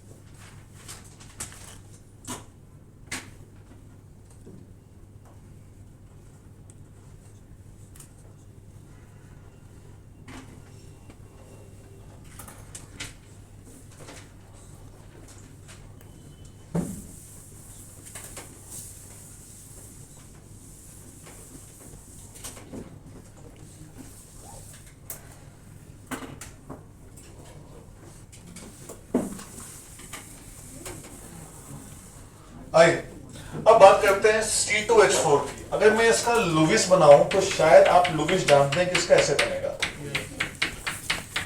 है ना, कार्बन और कार्बन के बीच में डबल बॉन्ड। सुनिएगा ध्यान से, ये sp2 है और ये भी क्या है, sp2। और यहाँ पे एक पाई बॉन्ड भी है, वो पाई बॉन्ड कौन सा है? 2p पाई। सब निकालना आप लोगों को आता है, सबको सिखाया हुआ है, इसमें कुछ नया नहीं सीख रहे हैं, ये सबको सिखाया हुआ है कि सिग्मा कैसे निकालते हैं, पाई कैसे निकालते हैं, कौन सा पाई होगा, कौन सा सिग्मा होगा, सब निकालना सिखाया हुआ है। ठीक है दोस्त, अब थोड़ा सोचते हैं। तो मैं आपको एक फोटो में इसके सिग्मा बॉन्ड दिखाऊंगा, एक फोटो में पाई बॉन्ड दिखाऊंगा, और तीसरी फोटो में मैं दोनों को कंबाइन आपस में कर दूंगा। कोई दिक्कत इसमें किसी को? सुनना ध्यान से। तो ये sp2 है, तो अगर ये sp2 है तो sp2 की ज्योमेट्री कैसी होती है? Trigonal plane. ठीक है, एक कार्बन sp2, दूसरा कार्बन भी sp2। ठीक है, तो दोनों कार्बन sp2 हो गए। तो यहां जो सिग्मा बॉन्ड बन रहा होगा, एक सिग्मा होगा और एक पाई होगा, तो यहां हम हेड टू हेड ओवरलैपिंग कर रहे हैं, तो कौन सा बॉन्ड बन रहा है? Sigma bond. तो सिग्मा बॉन्ड कैसे बन रहा होगा? sp2 और यहां पे कौन सा ऑर्बिटल आएगा? यहां पर H का 1s, H का 1s, H का 1s और इस वाले H का भी 1s। कोई दिक्कत यहां तक? सब ठीक चल रहा है? अच्छा, ये मैंने कौन से बॉन्ड दिखा दिए इसके? सिग्मा। ध्यान दीजिएगा, C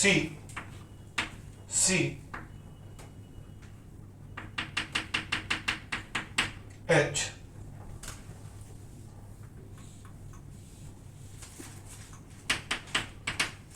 H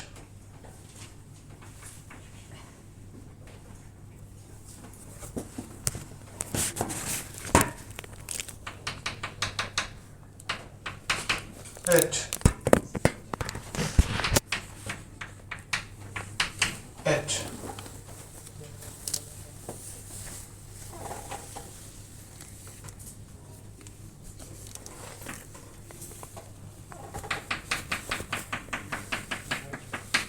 H ये मैंने क्या बनाया है? हाँ? यहाँ पर मैंने सिग्मा बैंड को एक वेज से रिप्रेजेंट किया है और एक में डैश से रिप्रेजेंट किया। दिख रहा है आप लोगों को? एक मैंने ऐसा बनाया है, इसको बोलते हैं वेज। क्या बोलते हैं इसको हम लोग? वेज। और दूसरा क्या बनाया मैंने से? डैश। इसको बोलते हैं वेज, इसको बोलते हैं डैश। वेज मतलब होता है टुवर्ड्स ऑब्जर्वर, डैश मतलब होता है अवे फ्रॉम ऑब्जर्वर। क्या है? ध्यान से समझिएगा, ये दोनों कार्बन sp2 हैं, तो ये भी ट्रायंगल प्लेनर होगा और ये भी क्या होगा? Triangle planar. कॉपी दिखाओ मुझे। जैसे यहां पर एक C लिखा हुआ है, यहां पे क्या लिखा हुआ है? C। यहां पे क्या लिखा हुआ है? C। यहां पर H, यहां पर H, यहां पर H और यहां पर H। इसको मैंने ऐसे रख दिया, ऐसे दिखाया मैंने आपको। एक C यहां पर है, एक C यहां पर है, एक H, 2H, 3H, 4H। तो इस फोटो को जब मैंने ऐसे रख दिया तो 2H आपसे पीछे हो जाएंगे, 2H कहां हो जाएंगे आपसे, और 2H कहां हो जाएंगे? आगे। तो मैं उसको 3D में कैसे रिप्रेजेंट करूं? बिकॉज ये तो बोर्ड 2D है। बोर्ड क्या है? 2D। तो उसको 3D में रिप्रेजेंट करने का, जो 3D ऑब्जेक्ट है उसको 2D में रिप्रेजेंट करने का हमने एक तरीका निकाला हुआ है। और तरीका क्या बोलता है कि जो डैश वाले बॉन्ड है, डैश वाले, वो क्या है? Away from the observer. तो वो दोनों H कहां है? पीछे की तरफ, और बाकी दोनों H कहां है? आगे की तरफ। बात समझ में आ रही है आप लोगों को? तो ये 2 H हैं, ये बोर्ड से बाहर निकल रहे हैं, और जो ये 2 H हैं, ये बोर्ड से अंदर की तरफ जा रहे हैं। क्या बात समझ में आती है? तो इस 3D में समझ पाए इस पिक्चर को? अब देखते जाइएगा ध्यान से, ध्यान दीजिए। इस वाले कार्बन की हाइब्रिडाइजेशन sp2 है। क्या है इसकी? sp2। इसका मतलब इसके पास एक p खाली बचा हुआ होगा। ठीक है, मैं p बना रहा हूं, देखिएगा ध्यान से। देखा आप लोगों को इसका p? एक इस वाले कार्बन में भी क्या बचा हुआ होगा? p खाली बचा हुआ होगा। क्या आपको दिख रहा है कि ये दोनों p कैसी ओवरलैपिंग कर रहे हैं? Side wise. तो ये कौन सा बॉन्ड बन जाएगा? पाई। सिग्मा बॉन्ड ये रहे और पाई बॉन्ड ये रहे। देखिए आप लोगों को बहुत साफ सुथरे तरीके से दिखाने की मैंने कोशिश की है कि ये रहा सिग्मा बॉन्ड और ये रहा पाई बॉन्ड। ये पाई 2p है, इसका भी 2p है, और साइडवाइज ओवरलैपिंग हो रही है, तो 2p पाई इस तरीके से पाई बॉन्ड बनता है। क्या ये बात दिक्कत है इसमें? कोई समस्या है इसमें? अच्छा, क्या मैं ऐसा बोल सकता हूं कि ये पाई बॉन्ड कैसे बना हुआ है? मैं आपको 3D में दिखाता हूं, कब देखोगे दोबारा देखो कि C C H H H H रख दिया ऐसे। इस वाले कार्बन से एक गुब्बारा ऊपर, एक गुब्बारा नीचे, बगल वाले कार्बन से एक गुब्बारा ऊपर, एक गुब्बारा, तो ये गुब्बारा ऊपर कैसी ओवरलैपिंग हो रही है? साइडवाइज। ये गुब्बारा नीचे कैसे ओवरलैपिंग हो रही है? क्या मैं ऐसा बोल सकता हूं, इस प्लेन को बोलते हैं मॉलिक्यूलर प्लेन। क्या बोलते हैं बोलो? क्योंकि दोनों कार्बन और चारों एच इसी प्लेन पे है। तो भैया इस मॉलिक्यूल में जितने भी एटम्स है, सारे एटम्स कहां हैं? इसी प्लेन के ऊपर है। दोनों कार्बन और चारों एच कहां है? इसी प्लेन में। तो इस प्लेन को क्या बोलेंगे? Molecular plane. क्या बोलेंगे बोलो?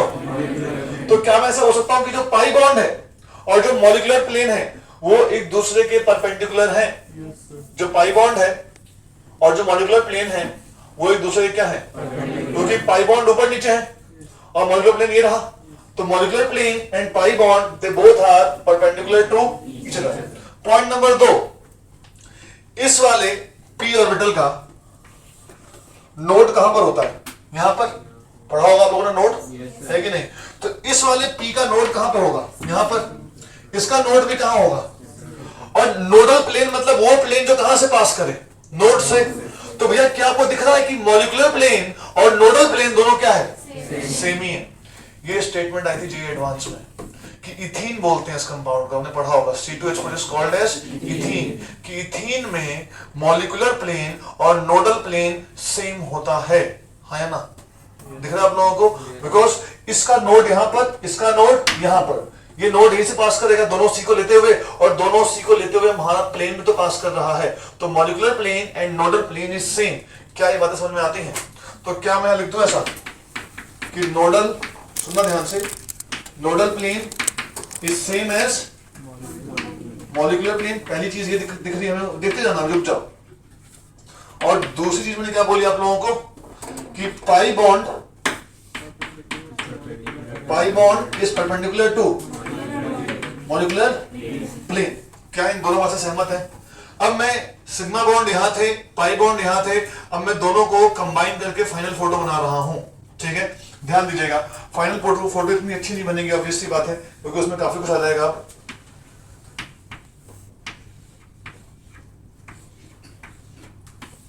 ये कौन से बॉन्ड दिखा दिए मैंने?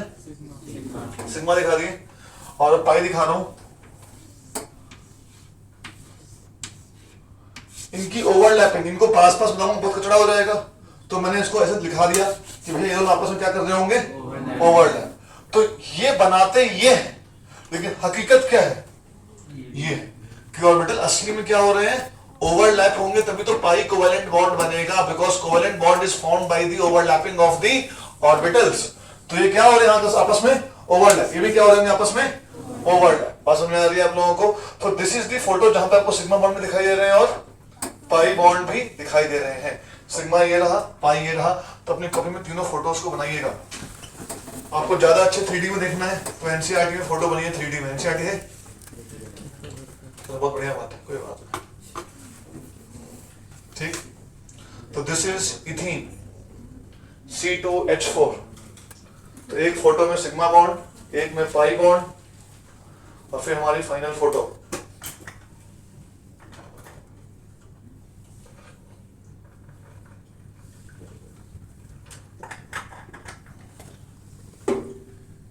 ये दोनों पॉइंट्स बहुत इंपॉर्टेंट है। Nodal plane and molecular plane are same. Pi bond is perpendicular to the molecular plane. और ये आपको दिखना चाहिए कि ऐसा क्यों हो रहा है, रटना नहीं है, साफ साफ दिखाई देना चाहिए दोस्तों।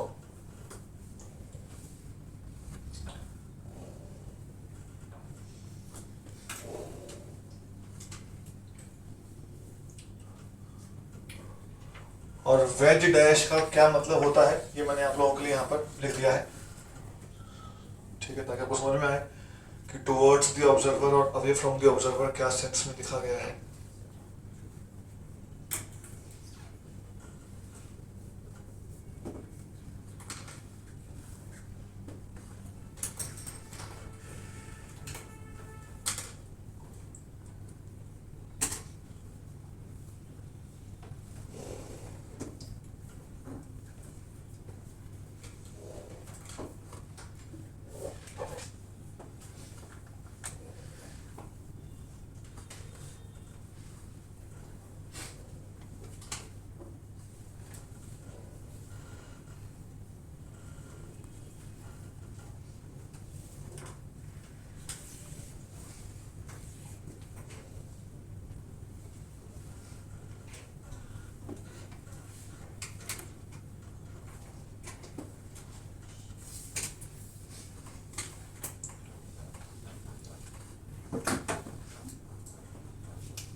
तो थोड़ा सा आपको पाई बॉन्ड की फील आई है कि पाई बॉन्ड कैसे बनता होगा, मतलब ठीक है, पाई हमने जैसे पहले पढ़ भी रखा था, लेकिन पाई कैसे बनता होगा, कैसे ऑर्बिटल ओवरलैप करते होंगे, थोड़ा आइडिया लगा उसका आप लोगों को, सिग्मा और पाई कैसे बन रहा होगा, ठीक है।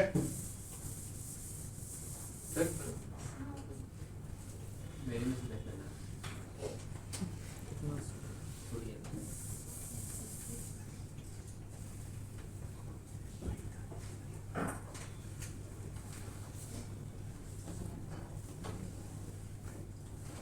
आर्टिस्ट थोड़े क्या हो गया? सर इसी पे है सर नोट। ये हाथ कोने पर ये तुम पाई बॉन्ड नहीं बनाए, पाई को ओवरलैप उसमें भी बना लेना उसमें फोटो में, तब ना ओवरलैप दिखाई देगा, कैसे साइड वाइज ओवरलैप करेगा। ठीक है दोस्त, तुम तो होशियार होता है। हाँ सुना है तो होशियार बोले तो। तारीफ में आप खुशी ना होंगे सर। सर sarcasm भी बोल सकते हैं। और बताओ, बॉन्डिंग खत्म होने वाला है, तुम्हारा कुछ प्रोग्रेस हुआ अपने बॉन्ड को लेकर? क्या बता सर? क्या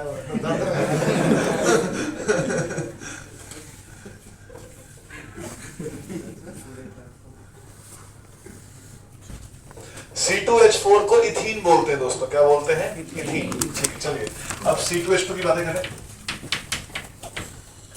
तो यहाँ पे आप लोग जानते हैं कि कुछ कहानी इस तरीके से चलेगी। यस इथाइन बोलते हैं, इतना तो पता होगा आप लोगों को, क्या बोलते हैं प्यार से इसको?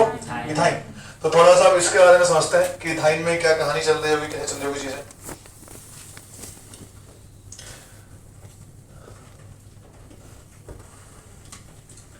Ethyne ethyne ethyne ethyne ethyne, इसकी एडिशन क्या है? sp। इसकी भी क्या है? 2 पाई बॉन्ड है। कितने पाई बॉन्ड है? 2। सुनना ध्यान से, थोड़ा बुद्धि लगाते हैं। p में कितने डब्बे होते हैं दोस्तों? 3। कौन कौन से होते हैं? px, py, pz। px होता है, py होता है और pz होता है। तो हम मानते हैं कि कोई एक p कहाँ चला गया? हाइब्रिडाइजेशन कहाँ चला गया? किसको मान लें? x को। तो मैं क्या बोल सकता हूँ कि यहाँ पे sp(x) होगा, यहाँ पर भी क्या होगा? sp(x) होगा। तो अब 2 p बच गए, कौन कौन से बच गए? py और pz। तो एक जो पाई, देखो इन दोनों ने मिलकर कौन सा बॉन्ड बनाया? Sigma bond. कौन सा बॉन्ड बनाया इन्होंने? Sigma bond. तो 2 पाई के लिए एक 2p पाई होगा, यहाँ पे py, यहाँ पर भी py होगा, बस समझ रहे। और एक किसके बीच में होगा? z के बीच में भी होगा, बस समझ आ रही है आप लोगों को? क्या मैं ऐसा हो सकता हूँ कि यहाँ पे जो 2 पाई बॉन्ड बनने वाले हैं, वो दोनों पाई बॉन्ड भी एक दूसरे के क्या होंगे? परपेंडिकुलर, बिकॉज एक y के अलावा होगा और एक z के अलावा होगा। अब तो मैं 3D में आपके लिए फोटो बना के दिखाता हूँ कि चीजों को हम कैसे यहाँ पर सोच सकते हैं, ठीक है, ताकि थोड़ी हमारी बुद्धि खुले इस चीज को भी लेकर। देखिएगा ध्यान से, this carbon is sp carbon. sp carbon मतलब लीनियर बनेगा, है ना? दूसरा लीनियर बनेगा। आई थिंक सारे सिग्मा बॉन्ड मैंने बना दिए। Yes sir. 1 sigma, 2 sigma, 3 sigma, 1 sigma, 2 sigma, 3 sigma. And आपने मुझे बोला कि सर इस एक्सिस को हम लोग क्या मान लें? x। तभी तो यहाँ कौन सा p गया होगा? px गया होगा, ऐसा आप लोगों ने मुझे बताया। तो I have covered all the sigma bond, और शायद आप तीनों सिग्मा को देख भी पा रहे होंगे। कोई दिक्कत यहाँ तक? अब किसकी बारी आती है? पाई। ध्यान दीजिएगा, थोड़ा ध्यान दीजिएगा। Suppose this is x axis, तो एक कार्बन का पाई कहाँ होगा? ये मान लीजिए एक कार्बन है, दूसरा कार्बन ये रहा, this is y, this is y, ठीक है। तो यहाँ पर दोनों कार्बन का जो y होगा वो कुछ ऐसे होगा।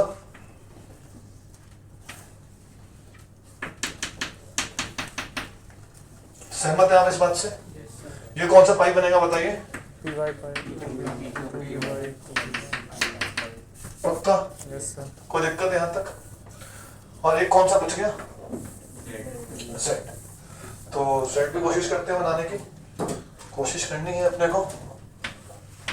Z axis, sorry X axis, Z, ठीक है। तो एक कार्बन का दूसरे कार्बन का, एक कार्बन का दूसरे कार्बन का,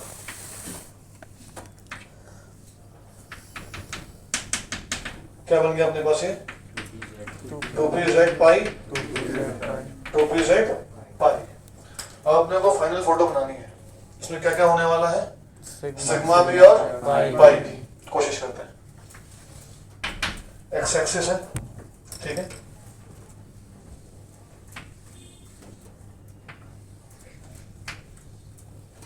कोई दिक्कत है यहां तक? इसका छोटा छोटा छोटा छोटा, ये यहाँ पर, ये यहाँ पर। बोलिए क्या बना दिया हमने सारे के सारे? सारे सिग्मा हो गए, हाँ या ना? देखो समझ में ना आए तब भी हाँ बोलना है, ठीक है, उससे अपना कॉन्फिडेंस बढ़ेगा। कोई दिक्कत है यहाँ तक? कौन से मान होंगे हमारे? सिग्मा हो गए। ध्यान दीजिएगा, this axis is y axis, this is also y axis. तो y के लॉन्ग ये रहा और ये रहा, y के लॉन्ग ये रहा और ये रहा, ये इससे ओवरलैप कर रहा होगा और ये इससे ओवरलैप कर रहा होगा। ये एक ही पाई बॉन्ड है, ऐसा नहीं कि सर यहाँ भी ओवरलैप हो गया साइड वाइज, यहाँ भी ओवरलैप हो गया, दो पाई बॉन्ड, नहीं, ये एक ही पाई बॉन्ड है ना? अच्छा सुनिएगा ध्यान से, ये क्या बनेगा? z एक्सिस, ठीक है, कोशिश करते हैं, ठीक ठीक ठीक, कोई दिक्कत इसमें? ये हिस्सा ओवरलैप करेगा इसके साथ और ये हिस्सा ओवरलैप करेगा इसके साथ। दिख रहा आप लोगों को? कोई बात नहीं, मैंने पूरी कोशिश की दोस्तों, ठीक है, कि सिग्मा ये रहा, एक पाई ये रहा, एक पाई ये रहा। अब मैंने तीनों कह के आपस में कंबाइन किया, ठीक है। तो देखिए ये जो y वाला है और जो z वाला है, क्या आपको दिख रहा है? दोनों परपेंडिकुलर दूसरे के, y ऐसे है और z ऐसे, they both are perpendicular to each other, ठीक है। कोशिश करिए बनाने की यार, ठीक, अलग अलग तो समझ में आ रहा है ना यार, बस कंबाइन कर दिया दोस्तों, और कुछ नहीं। तो एग्जाम में पूछेगा कैसे? एग्जाम में पूछता है कि जो पाई बॉन्ड होंगे वो प्लेनर होंगे, परपेंडिकुलर होंगे, इस तरह के सवाल आते हैं। मॉलिक्यूलर प्लेन क्वेश्चन जब तक करेगा ना, कुछ क्वेश्चन बच गए थे आज, है ना? Yes, sir. हमने इतने दिन से स्ट्रक्चर पढ़ा तो शांत से बैठ कर स्ट्रक्चर पढ़ता गया, है ना? मैंने क्या बोला कि पढ़ते जाओ, लाइन से सवाल बन जाए, ऐसा हुआ कुछ? Yes, sir. सवाल बने ना? Yes, sir. तो आज भी पढ़ते जा, जब सवाल बने बैठेगा तो जो बचे हुए सवाल थे वो भी लाइन से बन जाएंगे, टेंशन नहीं लेना है। सर लेकिन इमेजिन नहीं किए थे सर कि मतलब इनऑर्गेनिक कितना ज्यादा ये होगा। आसान नहीं है इनऑर्गेनिक यार, सर आसान है लेकिन इतना ज्यादा डाटा है सर, कंसेप्चुअल है भाई, कंसेप्चुअल, कंसेप्ट भर भर के। सर फिर मैथ्स और फिजिक्स का क्या होगा? तो वही तो लोग लेकिन बोलता है कि इन्होंने रटना है रटना है, हम तो रटवा नहीं रहे भाई, कंसेप्ट में कोशिश कर रहे हैं। आकाश का बच्चा, एक मेरा दोस्त पढ़ाता है आकाश में, वो कंप्लेन कर दिया, बच्चा साहब क्या कंप्लेन कर दिया कि टीचर बहुत एक्स्ट्रा पढ़ा दिए हैं, ऐसे कंप्लेन कर देते हैं। खतरनाक बच्चा होता है आकाश का। फिर बोला कि अगली क्लास में जाते हैं भाई, उनको बोलते हैं कि लिख लो ऐसा होता है, बच्चा भी खुश हो जाता है कि ऐसा होता है कहानी खत्म। वो पहले फिटजी में ही था तो उसको आदत है समझाने का, और वहां का बच्चा को समझने का आदत नहीं है।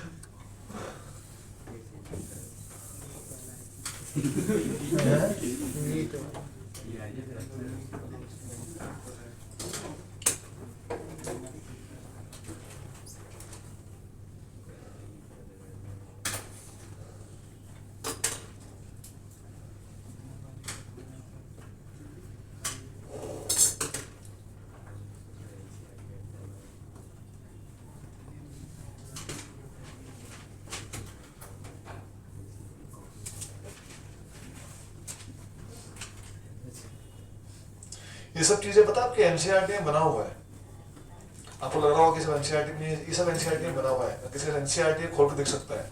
ये सब चीजें एनसीईआरटी में एज इट इज बनी हुई है, और वहाँ ज्यादा अच्छी फोटो बनी हुई है एनसीईआरटी में। हाँ ऑब्वियस है बात।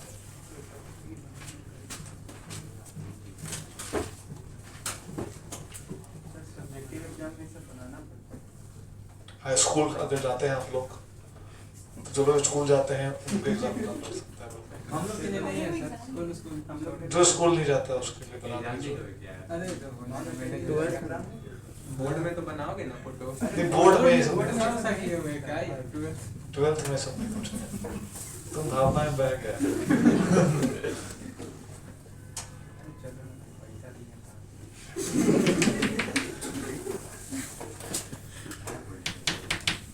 जितना कुछ हमने पढ़ा अभी अलीन्स की, क्योंकि सवाल जेई में यहाँ से आया हुआ है। तो क्या सवाल है मैं बताऊंगा आप लोगों को। सवाल क्या था, कैसे सोचना है, क्या चीजें हैं। हाँ बिल्कुल भाई, कोई दिक्कत नहीं है।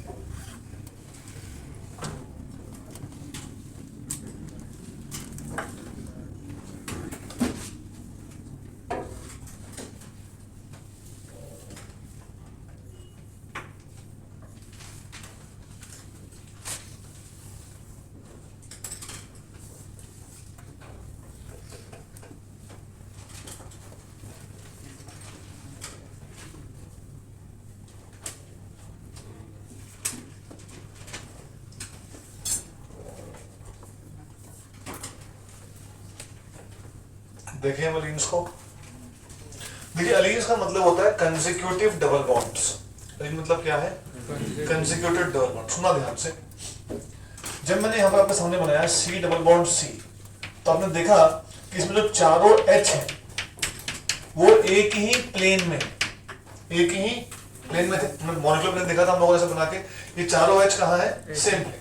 अगर मैं आपसे पूछूं कि इथीन के मॉलिक्यूल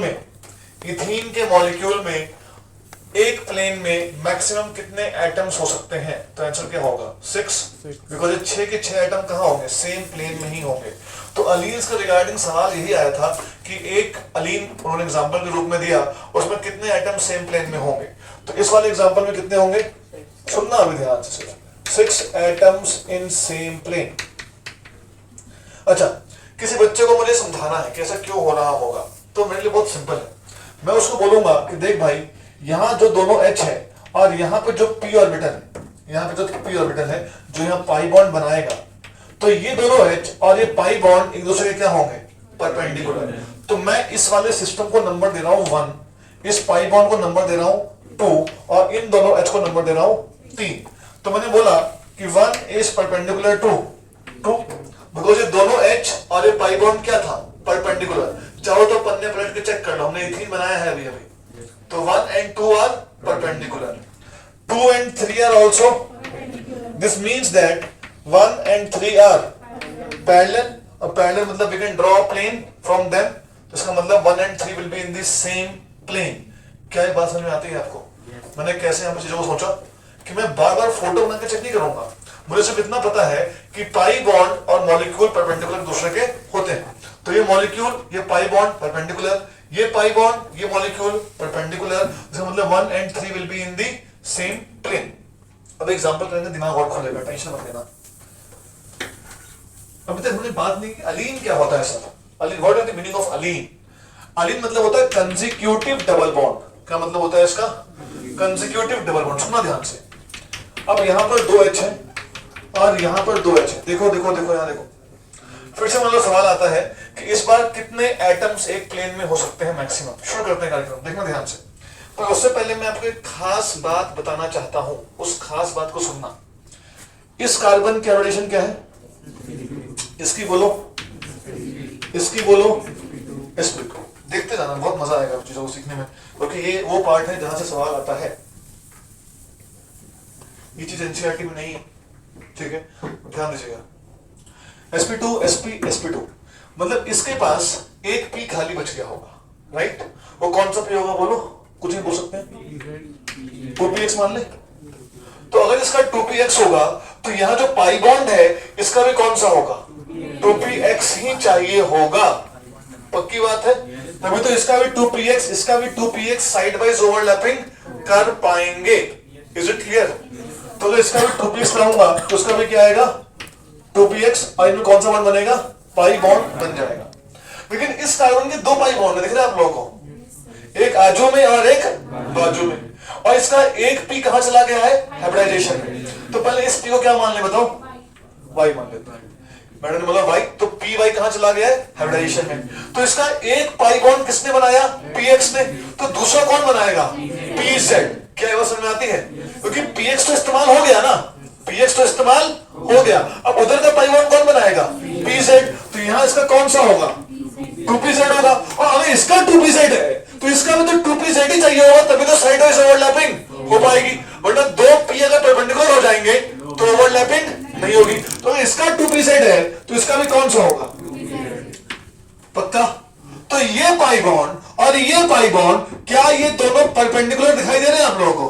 कि यहां पर जो पाई बॉन्ड है और यहां पर जो पाई बॉन्ड है, वो दोनों पाई बॉन्ड एक दूसरे के परपेंडिकुलर हैं, वो सेम प्लेन में नहीं है। क्या मेरे भाई ये बात समझ में आती है आप लोगों को? बताइए कौन कॉल कर रहा है? हाँ, यहां तक कोई दिक्कत? बताइए, कोई समस्या है यहां तक?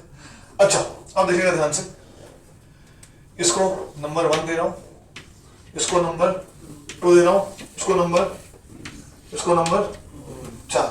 शुरू करते हैं। 1 इज परपेंडिकुलर टू 2, हो गई। 2 is perpendicular to and 3 will be perpendicular to. It means that 1 and 4 are perpendicular to. है ना? अरे भाई सिंपल सी मैथ्स है ना? तो इसका मतलब 1 और 4 परपेंडिकुलर है। तो अगर मैं इसकी असली फोटो बनाऊंगा, देखो ध्यान से, इसकी असली फोटो कैसे बनेगी? इसकी असली फोटो बनेगी कुछ इस तरीके से, H H H H। देखो ये दोनों H इसी प्लेन में होंगे और ये H कहां होगा? पीछे, और ये H कहां होगा? तो ये दोनों H ऐसे आगे पीछे, एक पीछे और एक आगे, और ये दोनों H कहां है? सेम इसी प्लेन में। तो एक इस प्लेन में आगे पीछे और एक इस प्लेन में, क्या ये दोनों प्लेन दूसरे क्या है? परपेंडिकुलर। बात समझ में आई कि नहीं आई? या ये दोनों H कहां है? आगे पीछे, ये वाला H आगे, ये वाला H पीछे, ये वाला प्लेन आगे पीछे, आगे पीछे, आगे पीछे। कौन सा प्लेन? ये वाला प्लेन। और ये दोनों H कहां है? ऊपर नीचे। ये दोनों प्लेन दूसरे क्या है? परपेंडिकुलर। तो अगर मैं आपसे पूछूं कि इसमें एक प्लेन में कितने आइटम्स होंगे मैक्सिमम? Answer is 1 2 3 4 5। ये कार्बन तो सेम प्लेन में होगा, कार्बन तो इसी प्लेन में होगा ना यार। इस कार्बन से एक H आगे निकला हुआ है और एक H कहां है? तो कार्बन तो किस प्लेन में है? सेम प्लेन में। तो यहां पर 5 एटम्स इन सेम प्लेन। क्या ये बात समझ में आती है इसके रिगार्डिंग? आपको दिमाग खोला थोड़ा सा। आखिरी एग्जांपल, यहां देखो, C double bond C double bond C double bond C। कितना लगा दिया इस बार? 3 डबल बॉन्ड, 4 H। फिर से सवाल सेम, कहानी चालू करें? मुद्दे लगाना, बोल दे रहा हूं, sp2 sp sp sp2। अगर इसका 2px होगा तो इसका भी क्या होगा? x ही चाहिए होगा। मान लेते हैं pz था, क्या मान लेते हैं इसको? pz। तो यहां कौन सा आएगा? 2py आएगा। अगर इसका 2py है तो इसका भी कौन सा होगा? 2py होगा। अच्छा, ये sppz है, इसका भी pz ही होगा फिर तो, तभी तो लीनियर आ रहा है कि नहीं? तो ये भी क्या होगा? pz। तो इसका y आ चुका है तो इसका कौन सा होगा? x। इसका भी कौन सा होगा? px। देखा आप लोगों को? 1 2 3 4 5। 1 2 3 4 5। 1 is parallel to 5। इसका मतलब इस बार ये दोनों H और ये दोनों H कहां होंगे? सेम प्लेन में होंगे। तो कितने एटम्स आएंगे? 1 2 3 4 5 6 7 8। All the 8 atoms in same plane. क्या बात समझ में आती है? अब एग्जाम में सवाल आएगा तो क्या हम बैठ के ही करते रहेंगे? नहीं, इतना समय नहीं है हमारे पास, ठीक है? थोड़ा स्मार्टली सोचते हैं चीजों को। अगर even number of pi bonds होंगे, कितने? Even, consecutive even number of pi bonds, तो परपेंडिकुलर हो जाएगा। कितने पाई बॉन्ड थे? 2। तो ये दोनों क्या हो गए? परपेंडिकुलर। 4 में भी क्या होगा? परपेंडिकुलर। 6 में भी क्या होगा? और अगर odd number of consecutive pi bonds होंगे, ऑड नंबर, यहाँ कितने थे? 3, सेम प्लेन, यहाँ एक था सेम सेम प्लेन, तो आखिरी में नोट क्या डालना है पता लग गया यस सर कि जुगाड़ क्या है अपने पास? ऑड है तो सेम प्लेन, इवन है तो परपेंडिकुलर। और क्यों हो रहा है क्या क्लियर हुआ आपको? यस सर ठीक। जाते जाते एक और चीज देख लेना बस, एक एग्जांपल जो अलग से आपको ध्यान रखना होता है, that is the example of XCF6। XCF6 की हाइब्रिडाइजेशन जो आती है वो आती है sp3d3। क्या आती है? sp3d3 तो sp3d3 में इसकी ज्योमेट्री होनी चाहिए थी पेंटागोनल बाइपिरामिडल, लेकिन उसके बावजूद इसकी ज्योमेट्री आपको ध्यान रखनी है कि ऑक्टाहेड्रल होती है। क्या होती है? ऑक्टाहेड्रल। ये आपको बस एक केस अलग से याद रखना है, ध्यान रखना है। इसके बारे में हम नेक्स्ट क्लास में चर्चा करेंगे, ठीक है? बस क्या क्या बच गया मैं लिख दे रहा हूं, मुझे याद कर लेना। MOT, Fajans rule and weak bonds की डिस्कशन बच गई है, तो नेक्स्ट क्लास में शायद हो जाएगा, या शायद आधी क्लास और होता है नेक्स्ट। ये क्लियर हो पूरा?